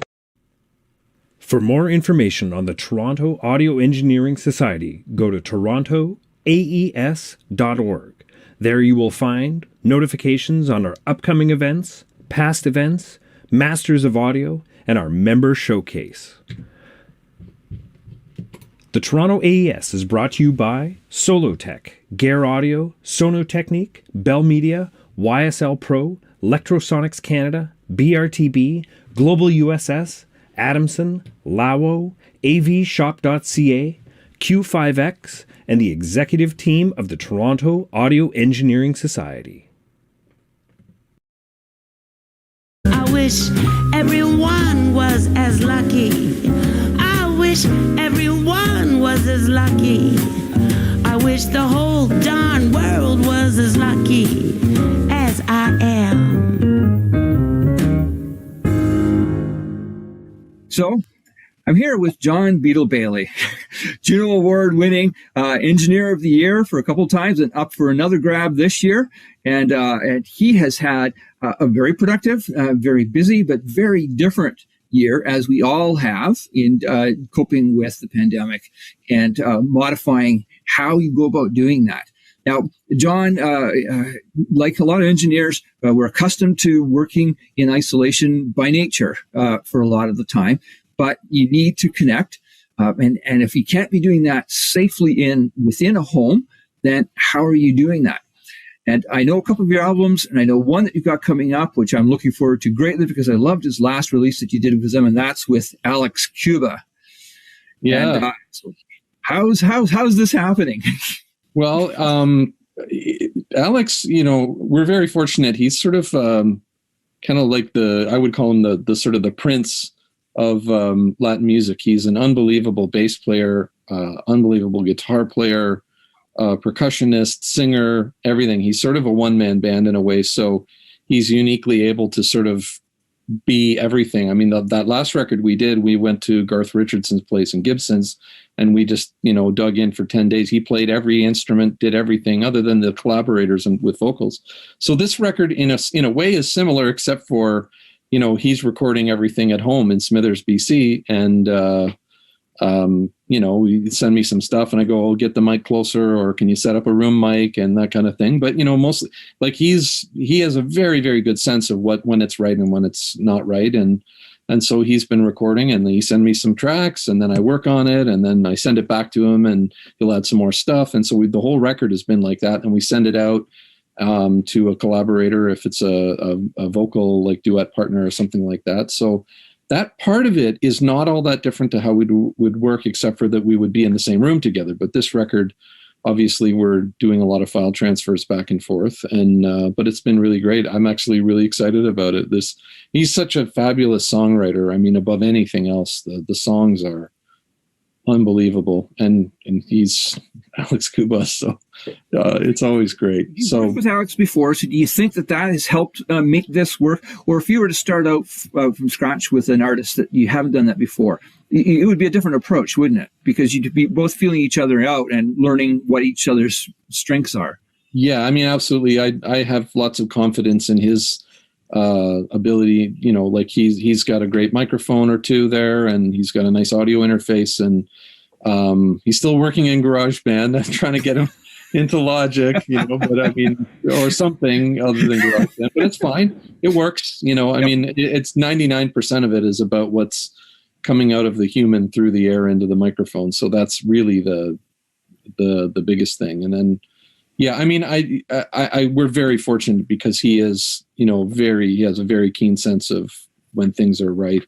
I mean, with other artists, not so much. We just did a bunch of stuff with Molly Johnson. So like that, we're sort of halfway through doing a Christmas album. So we released the first 4 songs as an EP in time for last Christmas, and then we're going back in to finish up the record. But in between, we've been doing a few kind of live stream things and stuff. And Molly's not the most technical person in the world, so she knows how to launch TeamViewer and kind of give me the code. And so I can sort of go in and basically run the session, and she just has to be Molly Johnson, and that works great because she's really good at that.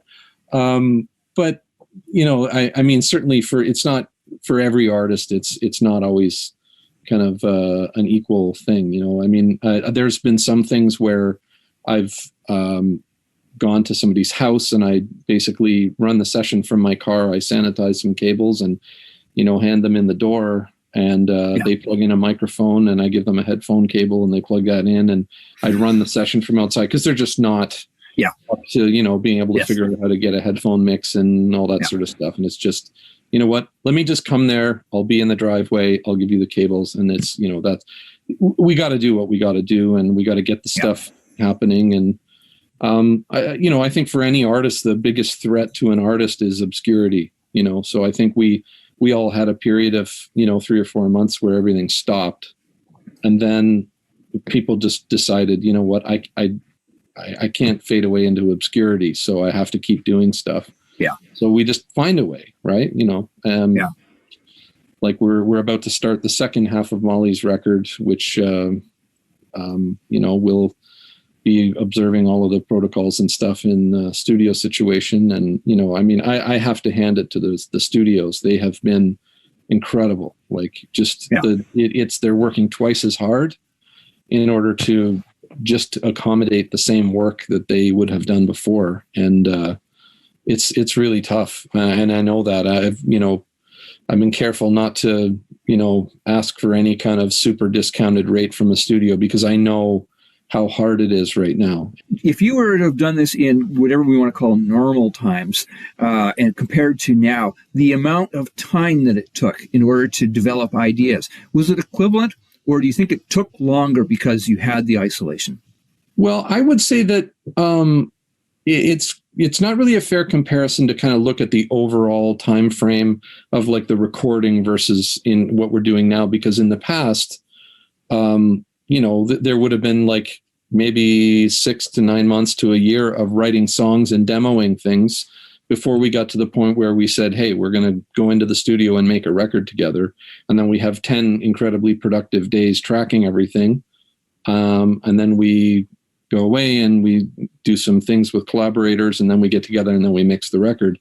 Now it's a linear progression in terms of like the songwriting demo. Like we literally had a song on this record. I had already sent all the mixes to Harry at H-Bomb Mastering, Harry Hess. And so the record was already mastered. And Alex had done like a FaceTime rating session with Antonio Carbona.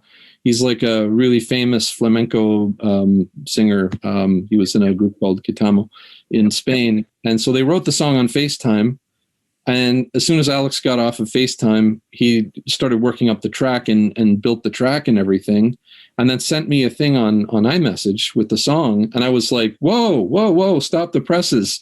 We got to do this. So we literally like very quickly kind of got the track all up on its feet and everything. And then I sent a track for Antonio to do his parts on, and then we got it back, and then we got the mix happening and stuff. And I slid it under the wire. And so now we got the record to the distributor on Friday. So, I mean, yeah, there's those things that like, if he wasn't capable of doing that, we wouldn't have been able to pull it off. But it's a straight line from literally writing the song to recording it, to doing the editing and the mixing, to, adding a collaborator back in, and then straight to mastering within like a few, I'm going to say hours, but like, it literally was a very compressed time frame. And so it's very exciting when that happens, but the record really spanned out over, since, probably over months and months and months, right? So, but elements of that could stay with us. When I'm thinking, when I listen to that, why would we change now that we've ascertained and there's people who have the skill sets? Yes. I mean, we're not going to, when we don't have to be isolated, we'll certainly take advantage. But how much of that would be, saving the time there? The thing is that, like, a lot of musicians, now have been pushed out of their comfort zone and have had to set up a little bit of a recording setup at home with some microphones, an interface, learn the software at whatever degree they're comfortable, and are now, like, the list of, like, even I'm just thinking like Larnell Lewis has like a setup at home. I just got some tracks for him for this thing for an Oscar Peterson thing. Anyways, so Larnell has a setup at home. Mark Kelso has always had a setup at home. Max Sennett, like, there's just so many musicians now of every aspect, are now set up with some sort of a studio setup at home where you can send them a track and they play on it and send you the stuff back, and it's good. It starts to make the rationale for loading all your gear into your van and driving down the highway and setting up in the studio to do like one song or something, and then tear it all down and go back home again.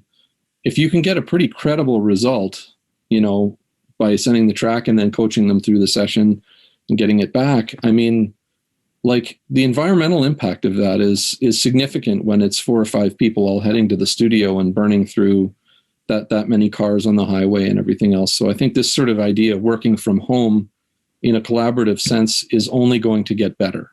That's, really the thing, that I'm cautious to say that there's any pluses that come out of this pandemic. But if there is, that's one that it has pushed the creative process to sort of happen more readily and quickly for artists and musicians at home, right? Where they would have had to rely on the studio or their producers or whatever, so it's a good thing. Well, and speaking of creative processes, John and I were chatting before our meeting here, and he's been developing some interesting microphone techniques. It's not a microphone technique; it's an application of microphones with MIDI. So you want to chat about that?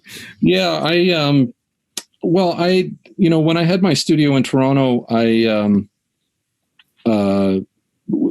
bought my piano from Arnold Lanny when I bought the studio, and when I moved everything out here to the 519s, I kept the piano because I love it. There's no way I'm going to give it up, but it does have disclavier on it. So I've, been doing a lot of stuff where we've got people recording at home, and I have the piano player send me the digital piano file and then also the MIDI.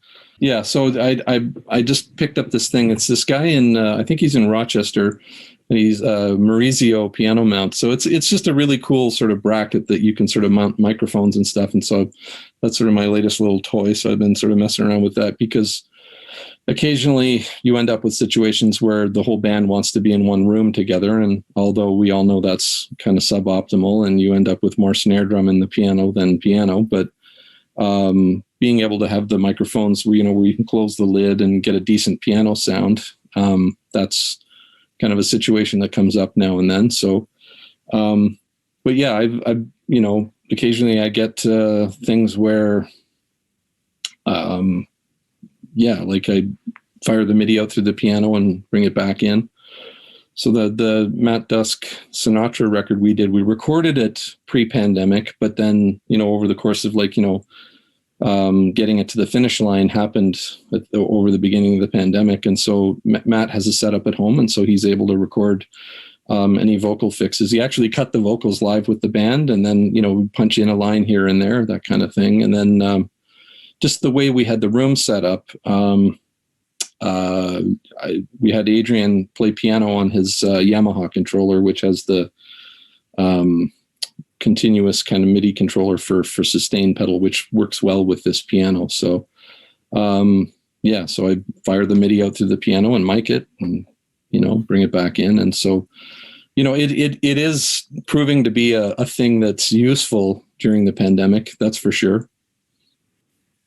So I think the last aspect we thought we would touch on is we're isolated, but there are times when we're accustomed to working together with people closely, and that, you've been doing a lot more mixing this year than recording and mixing projects. As you've said, a lot of the material has come to you; it's already pre-recorded due to necessity. Yeah. But you're not able to, huddle over a board with your artist beside you, or a producer nearby, or anybody else, and kind of have that rapport and that sense of communication. And I'm sort of, and I know I may be alone in this. I'm sort of one of those kind of freaks that actually really likes to have the artist or the producer with me when we mix the record, or like when we bring it into the finish line, because there's just thousands of decisions I'm making on somebody's behalf, and it's nice to have guide that in, and we sort of all arrive at the eventual disappointment of what the record really is together, instead of it being a big letdown at the end.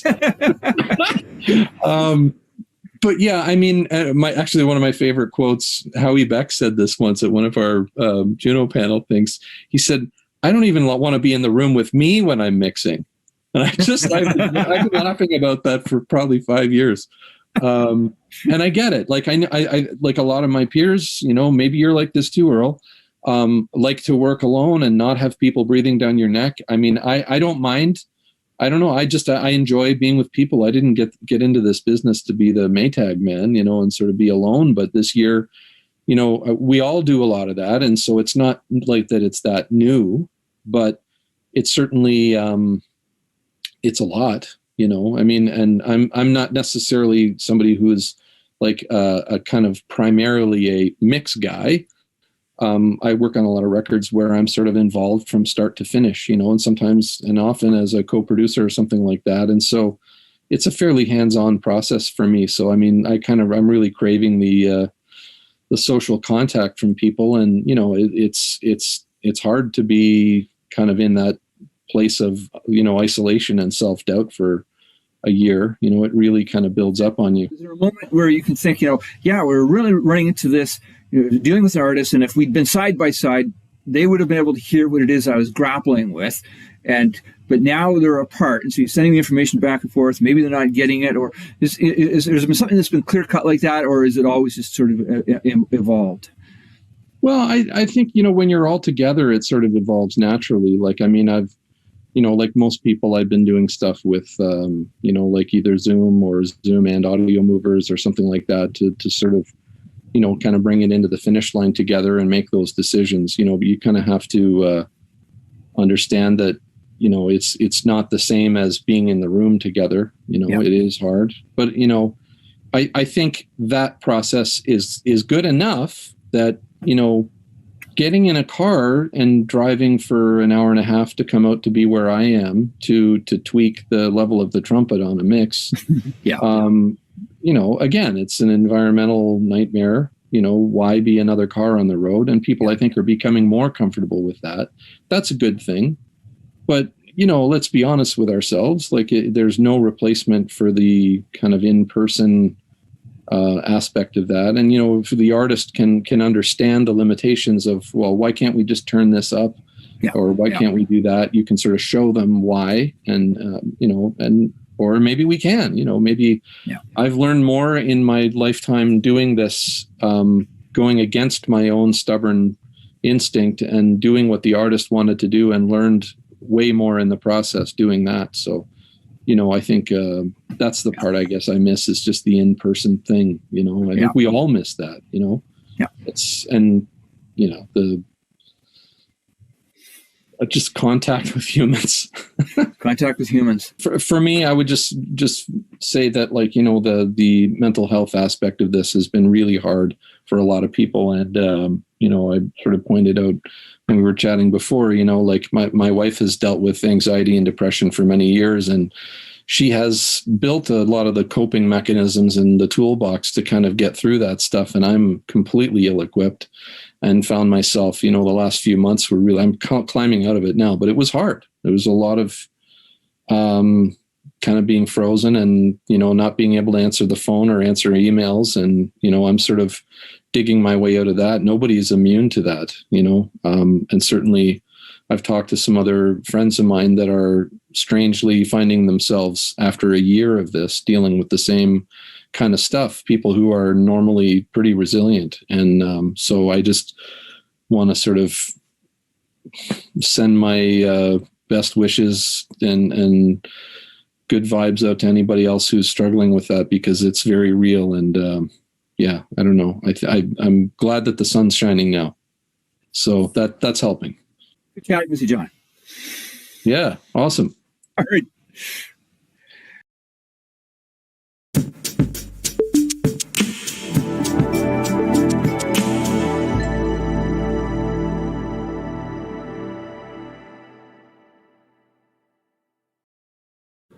Good evening, ladies and gentlemen of Toronto AES. My name is Jamie Vernon, and I want to thank Ross Whitney for inviting me to speak to you this evening.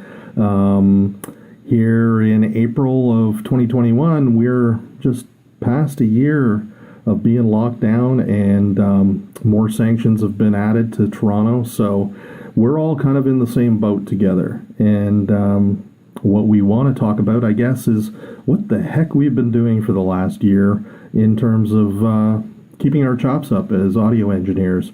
I've been in the business for about 40 years as a professional musician, 42 this year, in fact, and along the way, I've graduated from being a musician to being a record label owner. In 1985, me and a bandmate from my group Moving Targets, we decided that we weren't going to get signed by any major label, so we formed our own. We called it Bullseye Records of Canada, and with the Moving Targets handle, it seemed very clever for a bunch of young lads.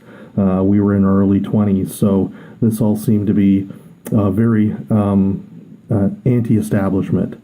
We were going to do it ourselves, and we did. We put out a lot of vinyl in 1985. The band actually split in half, and my business partner, Simon, formed his own group and started releasing his products. So now we had two groups on the label, and it just kind of snowballed from there.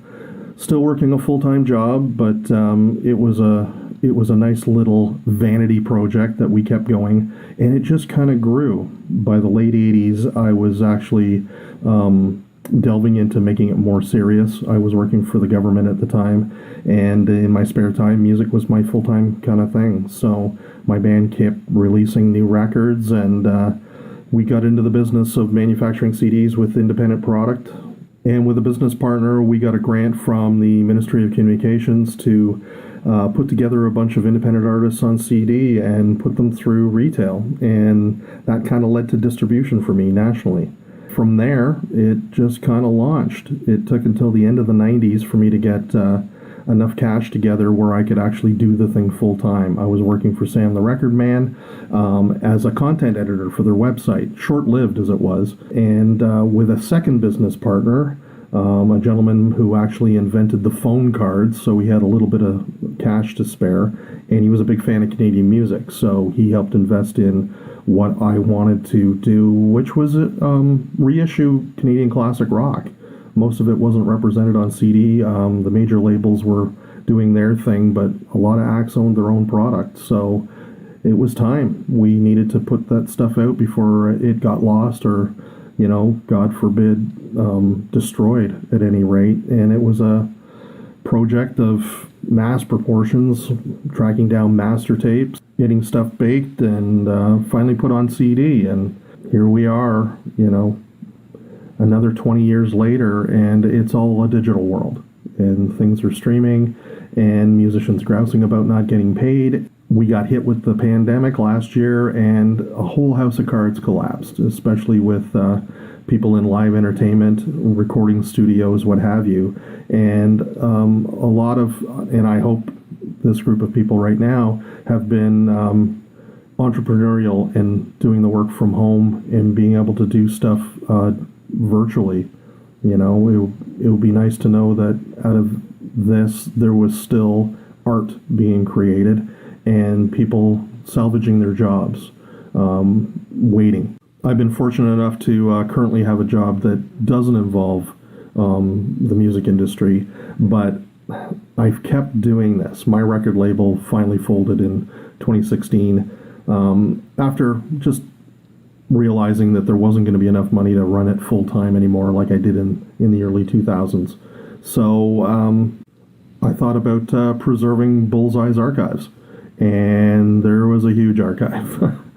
With the label running from 1985 for at least 30 years, there was a lot of stuff that we had on analog tape, on DAT tapes, on cassettes, you name it.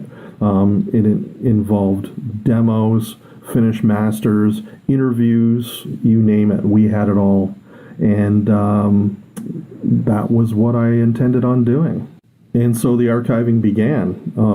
I had to look at what I had in my vast storage area, which is basically my room in my house.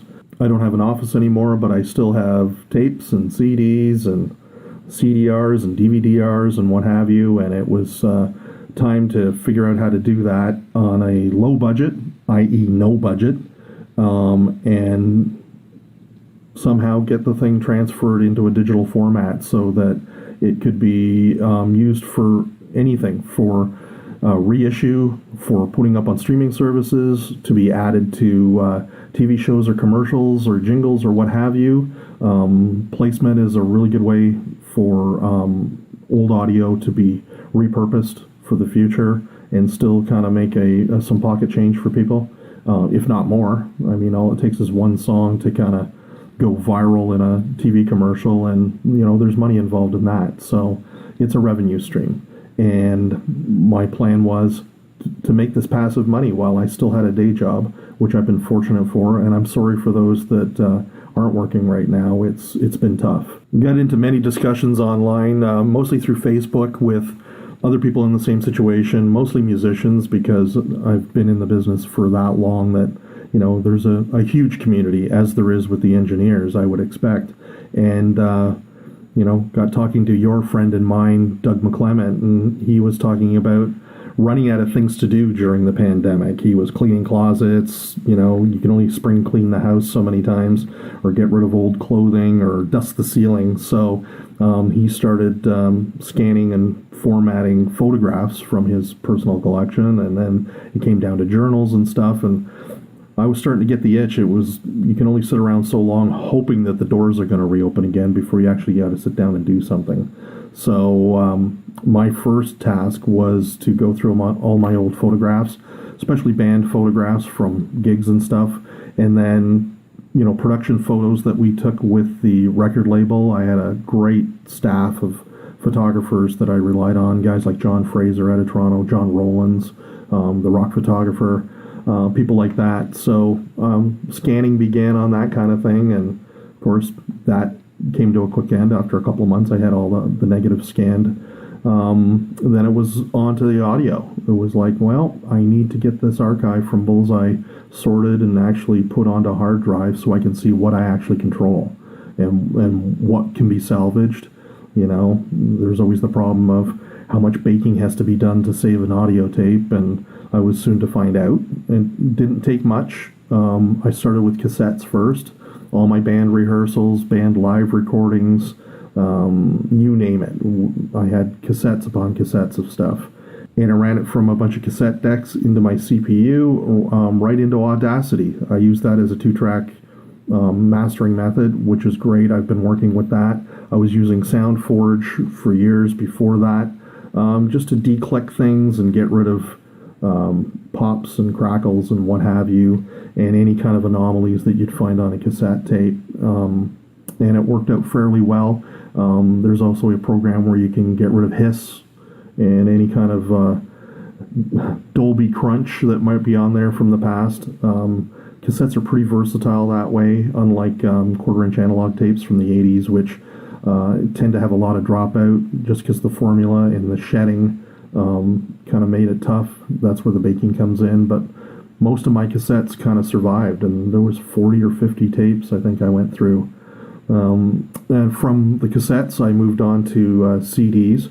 And with modern technology now, there's almost no CD players available. So I had nothing to run directly into my CPU, as the CDR player in that machine died years and years ago. So I had to run out and actually get myself a new standalone CD and DVD transfer system, and it was good. Portable unit. It was only about $30 or $40, and it's worked like a charm. Just ripped stuff immediately, and that all went into a massive 6 terabyte hard drive, which in itself I've backed up as well, because we know with digital technology it's not that reliable most times. So from there, we moved on to the toughest things to do, which was the DAT tapes that I had. A lot of the stuff that I mastered for the record label went on to DAT. There were pneumatic tapes before that, and there was ADAT and DA88s and things like that. And I had those transferred years and years ago, so that stuff was already in the docket. But DAT, I had a machine that had died. There was a belt issue. So I called up my friend Doug McClement, which, your friend and ours, worked at Livewire and still does. And he's got every piece of vintage equipment you could ever hope for. And he was able to supply me with a DAT player for about a week. And I crushed that. I got through all those DAT tapes, a lot of them being master recordings from the 80s, from analog sources, which, again, I was smart enough to have transferred in the 90s and the 2000s. It was just a matter now of getting it onto a hard drive so that I could, sell this stuff. I could upload it to streaming services and maybe reissue it on places like Bandcamp. I'm currently toiling away in my spare time, just trying to get all that stuff that I transferred into master form.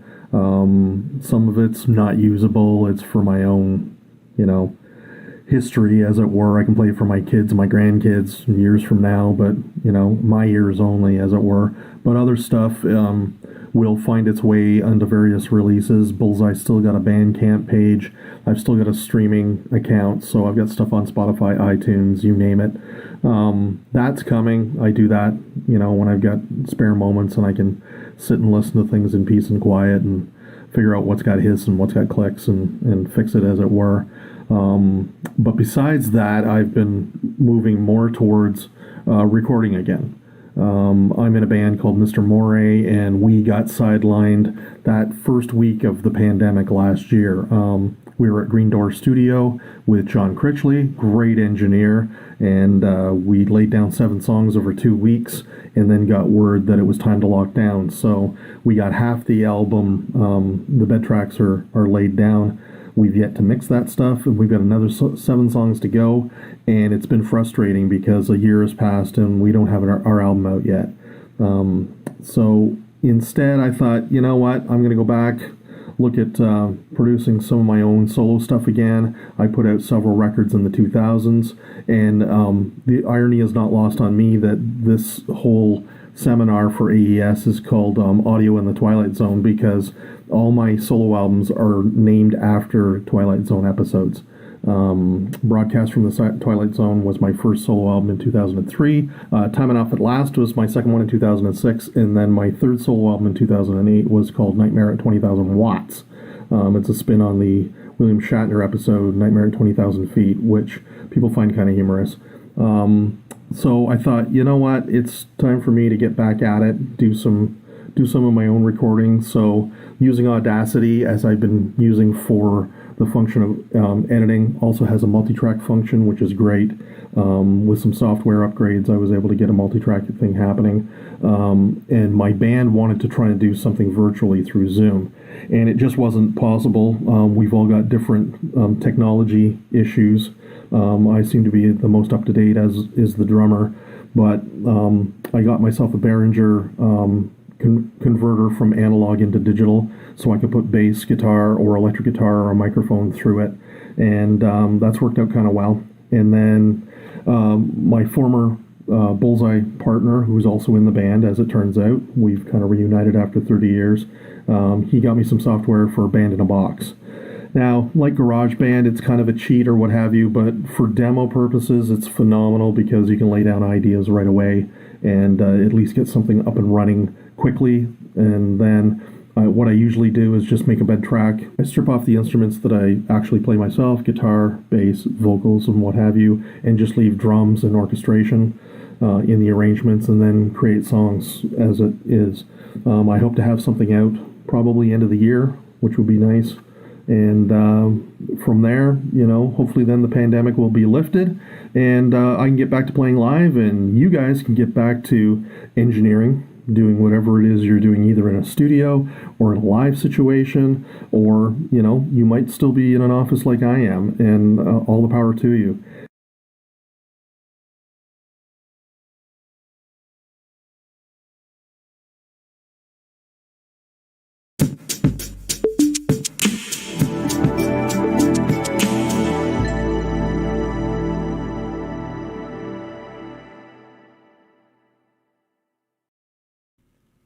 For more information on the Toronto Audio Engineering Society, go to torontoaes.org.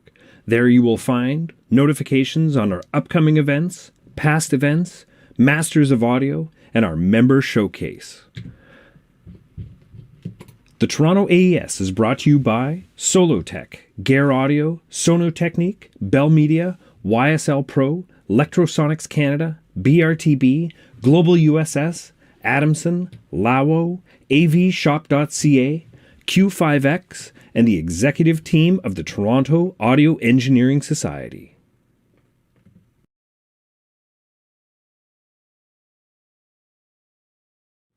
Hi, I'm Brian Martin from the Toronto Engineering Society, and we're doing our series on recording during isolation.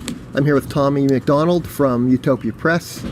Utopia Press's new album, Utopia Press, just was released March 5th, and we're here to talk about the process of what happened during that recording. So Tom McDonald was in many rock bands in Montreal during the 90s. Tom, you want to give a few? Yeah, Spirit Pushers in the early 90s. We were a rock trio on Arabian Records, played New York, Toronto, Montreal kind of scene for about 5-6 years. Now that we've been talking about Utopia Press here, before we get into the real explanation and discussion about the album, let's take a listen to one of the tracks, Lonely World.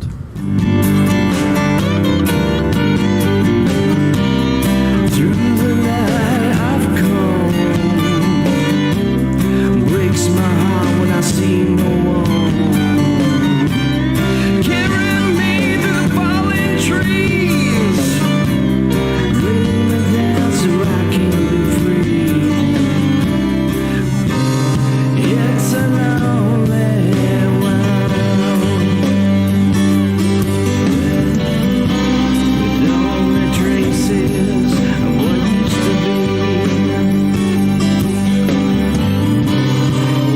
be. This record does not sound fragmented. The songs sound fairly organic, and I must say the band fits together very well. And Thanks. And why do you think that it sounds like a band? I think it comes down to, picking players that have good time, understand time signatures. Oh, really? Okay. Have good clock. But wait, we talking? Are we talking metronomic feel or time feel? Time feel. Which means groove. Which means so. And there was no sliding parts around. Never slid anything. Okay, so what we're talking about here, we're talking about musicians who had many years playing with musicians. So their thought process is fit the situation. Yeah. Okay. And working with the drummer and the bass player for so many years, they know my feel when I write something. Because the drummer wasn't the first person to put stuff down. No. It was you. It was me. I would put it down. Exactly in what form? Acoustic guitar, electric guitar with one vocal track to a click, and I would send a stereo wave file to the drummer. The drummer would record in his studio and send me back stems. Yeah. I would mix the drums with my tracks, send it to the bass player. The bass player would do his track in GarageBand. We worked from there. Then we had a good solid bass for the song, and we would just go back and forth till it felt right. Okay, so we have you this is called the rhythm guitar vocal track with a click. Paul would play to that. drums, and then the bass would go on next. Yeah. But did Paul ever send you back, say, look, this rhythmic choice not working for me? So you had to redo it sometimes too. Sometimes I had to redo it. Sometimes Paul had to redo it. It would go back and forth. And so there was a lot of, so it wasn't, and nothing was set in stone, it seems. No. So the part had to fit the song. And it was that, who made that decision, part fitting a song?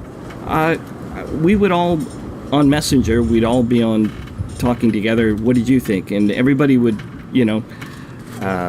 would comment, and, everybody was like for it or not, and we'd proceed. I tried to tell the guys not to put anything on it. I just need raw tracks. Okay, so what does that mean, not put anything on it? No plugins, no compression, don't put any reverb, unless it's really specific and you've nailed it. You mean the effect, let's say? Yeah. But okay, so I think this is a very good point here. So while people were each providing musical ideas, that's what you wanted. The musical idea, not the let's make music, not process, like recording process. So would you say that then pretty much it's microphone or a microphone in a room with an instrument? Yeah. And the digital side, the computer side over here, did not enter into it until the mix stage. Yep. Like on guitar sounds, you play through amps? What did you do? Yeah, play through amps. Pretty straight. Again, no effects.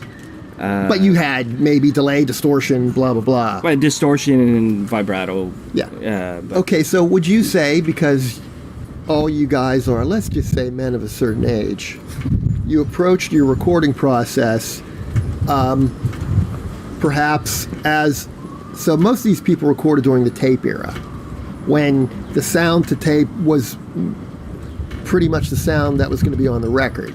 So was that just organically the way people thought? The people in your band. Yeah, I think everybody, they just wanted... Everybody really likes the old analog sound, the old process. And would you say that because let's call it say minimal audio processing into the storage medium, right? Let's just say no compression. Let's say that would mean that the tracks were pretty dynamic then. Yeah. So the drummer would record in his studio. He's in a small room, but he soundproofed it and put panels, and he gets quite a good sound for a small room. All right. Now the bass player, what was his process? He used an iRig through a GarageBand direct. So he was the most processed person. Yeah. He might have mic'd one track, which I didn't like, actually. All right. Keyboards, I guess a mixture of direct and microphones, depending on what he was using, or what? Keyboards were all direct. And what keyboards are on the band on the record? Is it virtual, real, what? It's all. He's got a workstation, so it's a Yamaha fully loaded with, B3 keyboards. So emulation, let's say. Yeah. So, right, and then your process, because you're doing vocals and guitars and whatever else. Yeah. I'll use. I have a Mackie 32 channel that I use. I use that strip through an old Digio 2 into Pro Tools. So that's your recording setup. Yeah. A Mackie Digio 2. Yeah. Okay. And Pro Tools 8. Hey, it worked, right? It worked. So basically, you're saying you didn't need state-of-the-art plugins. No. Really, you didn't need expensive. You didn't need. People use tools that they were available to make art.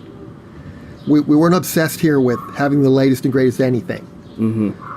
What was your mix process? I mean, you push the faders, or you push the virtual faders up, and you're balancing. But are you using a lot of plugins? What plugins are you using? What are you doing? I did use basic Pro Tools plugins like the 1176 compressors on a few of the tracks, some reverb, and a little limiting on the master bus out. But are you putting compression on every track, or no? Not on every track. No. I would put a master compressor on the whole drum kit. Okay. Once I had grouped it, and guitars, but I wouldn't do any automation. No automation. No. Very little. Like,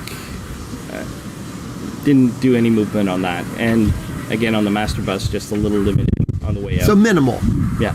Okay. And this record feels quite dynamic. So I guess, the benefit of the new broadcast standards of minus, 14, 16 LUFS let these tracks could breathe. You weren't trying to squash them into. I just found that plugins, if you use too many plugins, and you're getting into another world where it's altering the organic sound right from the get. It was better off without it. You're getting away from the sound of the instrument. Yeah. And the player. Yeah. I guess. Okay. So your philosophy seems to be that what's more important is the sound of the instrument itself, and the player. And the performance. And the performance, as opposed to what can be done by a third party afterwards using plugins. Yeah. It seems from what you're saying that there was maybe not completely democratic, but there was a lot of democratic decision making. It has to be because of the weird communication and over the web back and forth, and you have to keep communicating. You have to be open and collaborative. And if you're not, so can we? Really work. So you're saying that bad communication doesn't work in these situations? Yeah. No. So here we go. In recording and isolation, if you're going to collaborate, you have to be a team collaborator, and a bad communicator would not work in the situation. Yeah. So but it seems like the communication, the attention to fitting to the other players in the band. It seems like this whole project was musical people making a musical project, and the technical aspects were kind of a necessity, but not front and center. Like, there wasn't a third party producer with another outlook that may have been more centered in the 21st century as opposed to the mid 20th century. Yeah. So Tommy, if people wanted to know more about Utopia Press, or where to get the album, or where would they go? You can check our website, and you can YouTube. You can buy it on Spotify, CD Baby, Deezer, all the digital platforms. Okay, great. So it's available. For vinyl, you go on the website, and we'll ship and mail it to you. Okay, great. Or in the local record shops in Montreal. Okay, fantastic.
Hello, AES folks. This is Garth Richardson here. Just wanted to show you my new studio and to let you in on the whole RedNet scenario that I have. And this is it. It's a Focusrite. And I have set up the whole house to actually Dante so that I can basically run Dante wherever I want to be. For instance, I'm now outside going across the little courtyard to our guest house, but I can also actually record in here, and I have Dante, which is the top left plug there, the RedNet, so that I have this really high open end room here, so that if I want to do a percussion, I want to do acoustic guitars, I want to do gang vocals, so I can do all that. And then I also have it set up in my house, and this is my dog Cooper. And I'm going to continue on with this. I'm going to go out to my living room. Excuse the mess, because it's cleaning day, but I do have another Dante plug set up here, which is there, so that I'm able to go over and I can record the piano here. I can do acoustic guitars. And then if I go downstairs into my live room, I'm going to do this really fast here so that you guys can see what the hell's going on. But my live room here, which is really kind of cool. And I also have Dante down here, plus I do have the original mic panels, but this also has Dante coming in here, so that I can have up to actually 36 mic pre's plugging in here. But then, and I did this in my article about the Dante RedNet system from Focusrite. Since Billie Eilish did hit a record in her bathroom or actually bedroom, I can do mine inside my laundry room, and I have a whole mic panel Dante with mic lines, guitar lines, speaker lines, headphone lines. And I also built these really cool guitar coffins, which you can see that they're very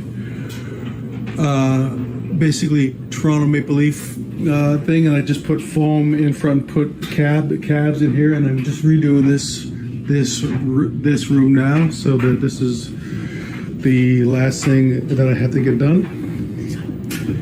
And you can see the Dante plugs there. So as you guys can tell, I can record anywhere on this wonderful property. I hope that helps you guys out a bit. Enjoy, be safe, and let's rock. See ya. Bye.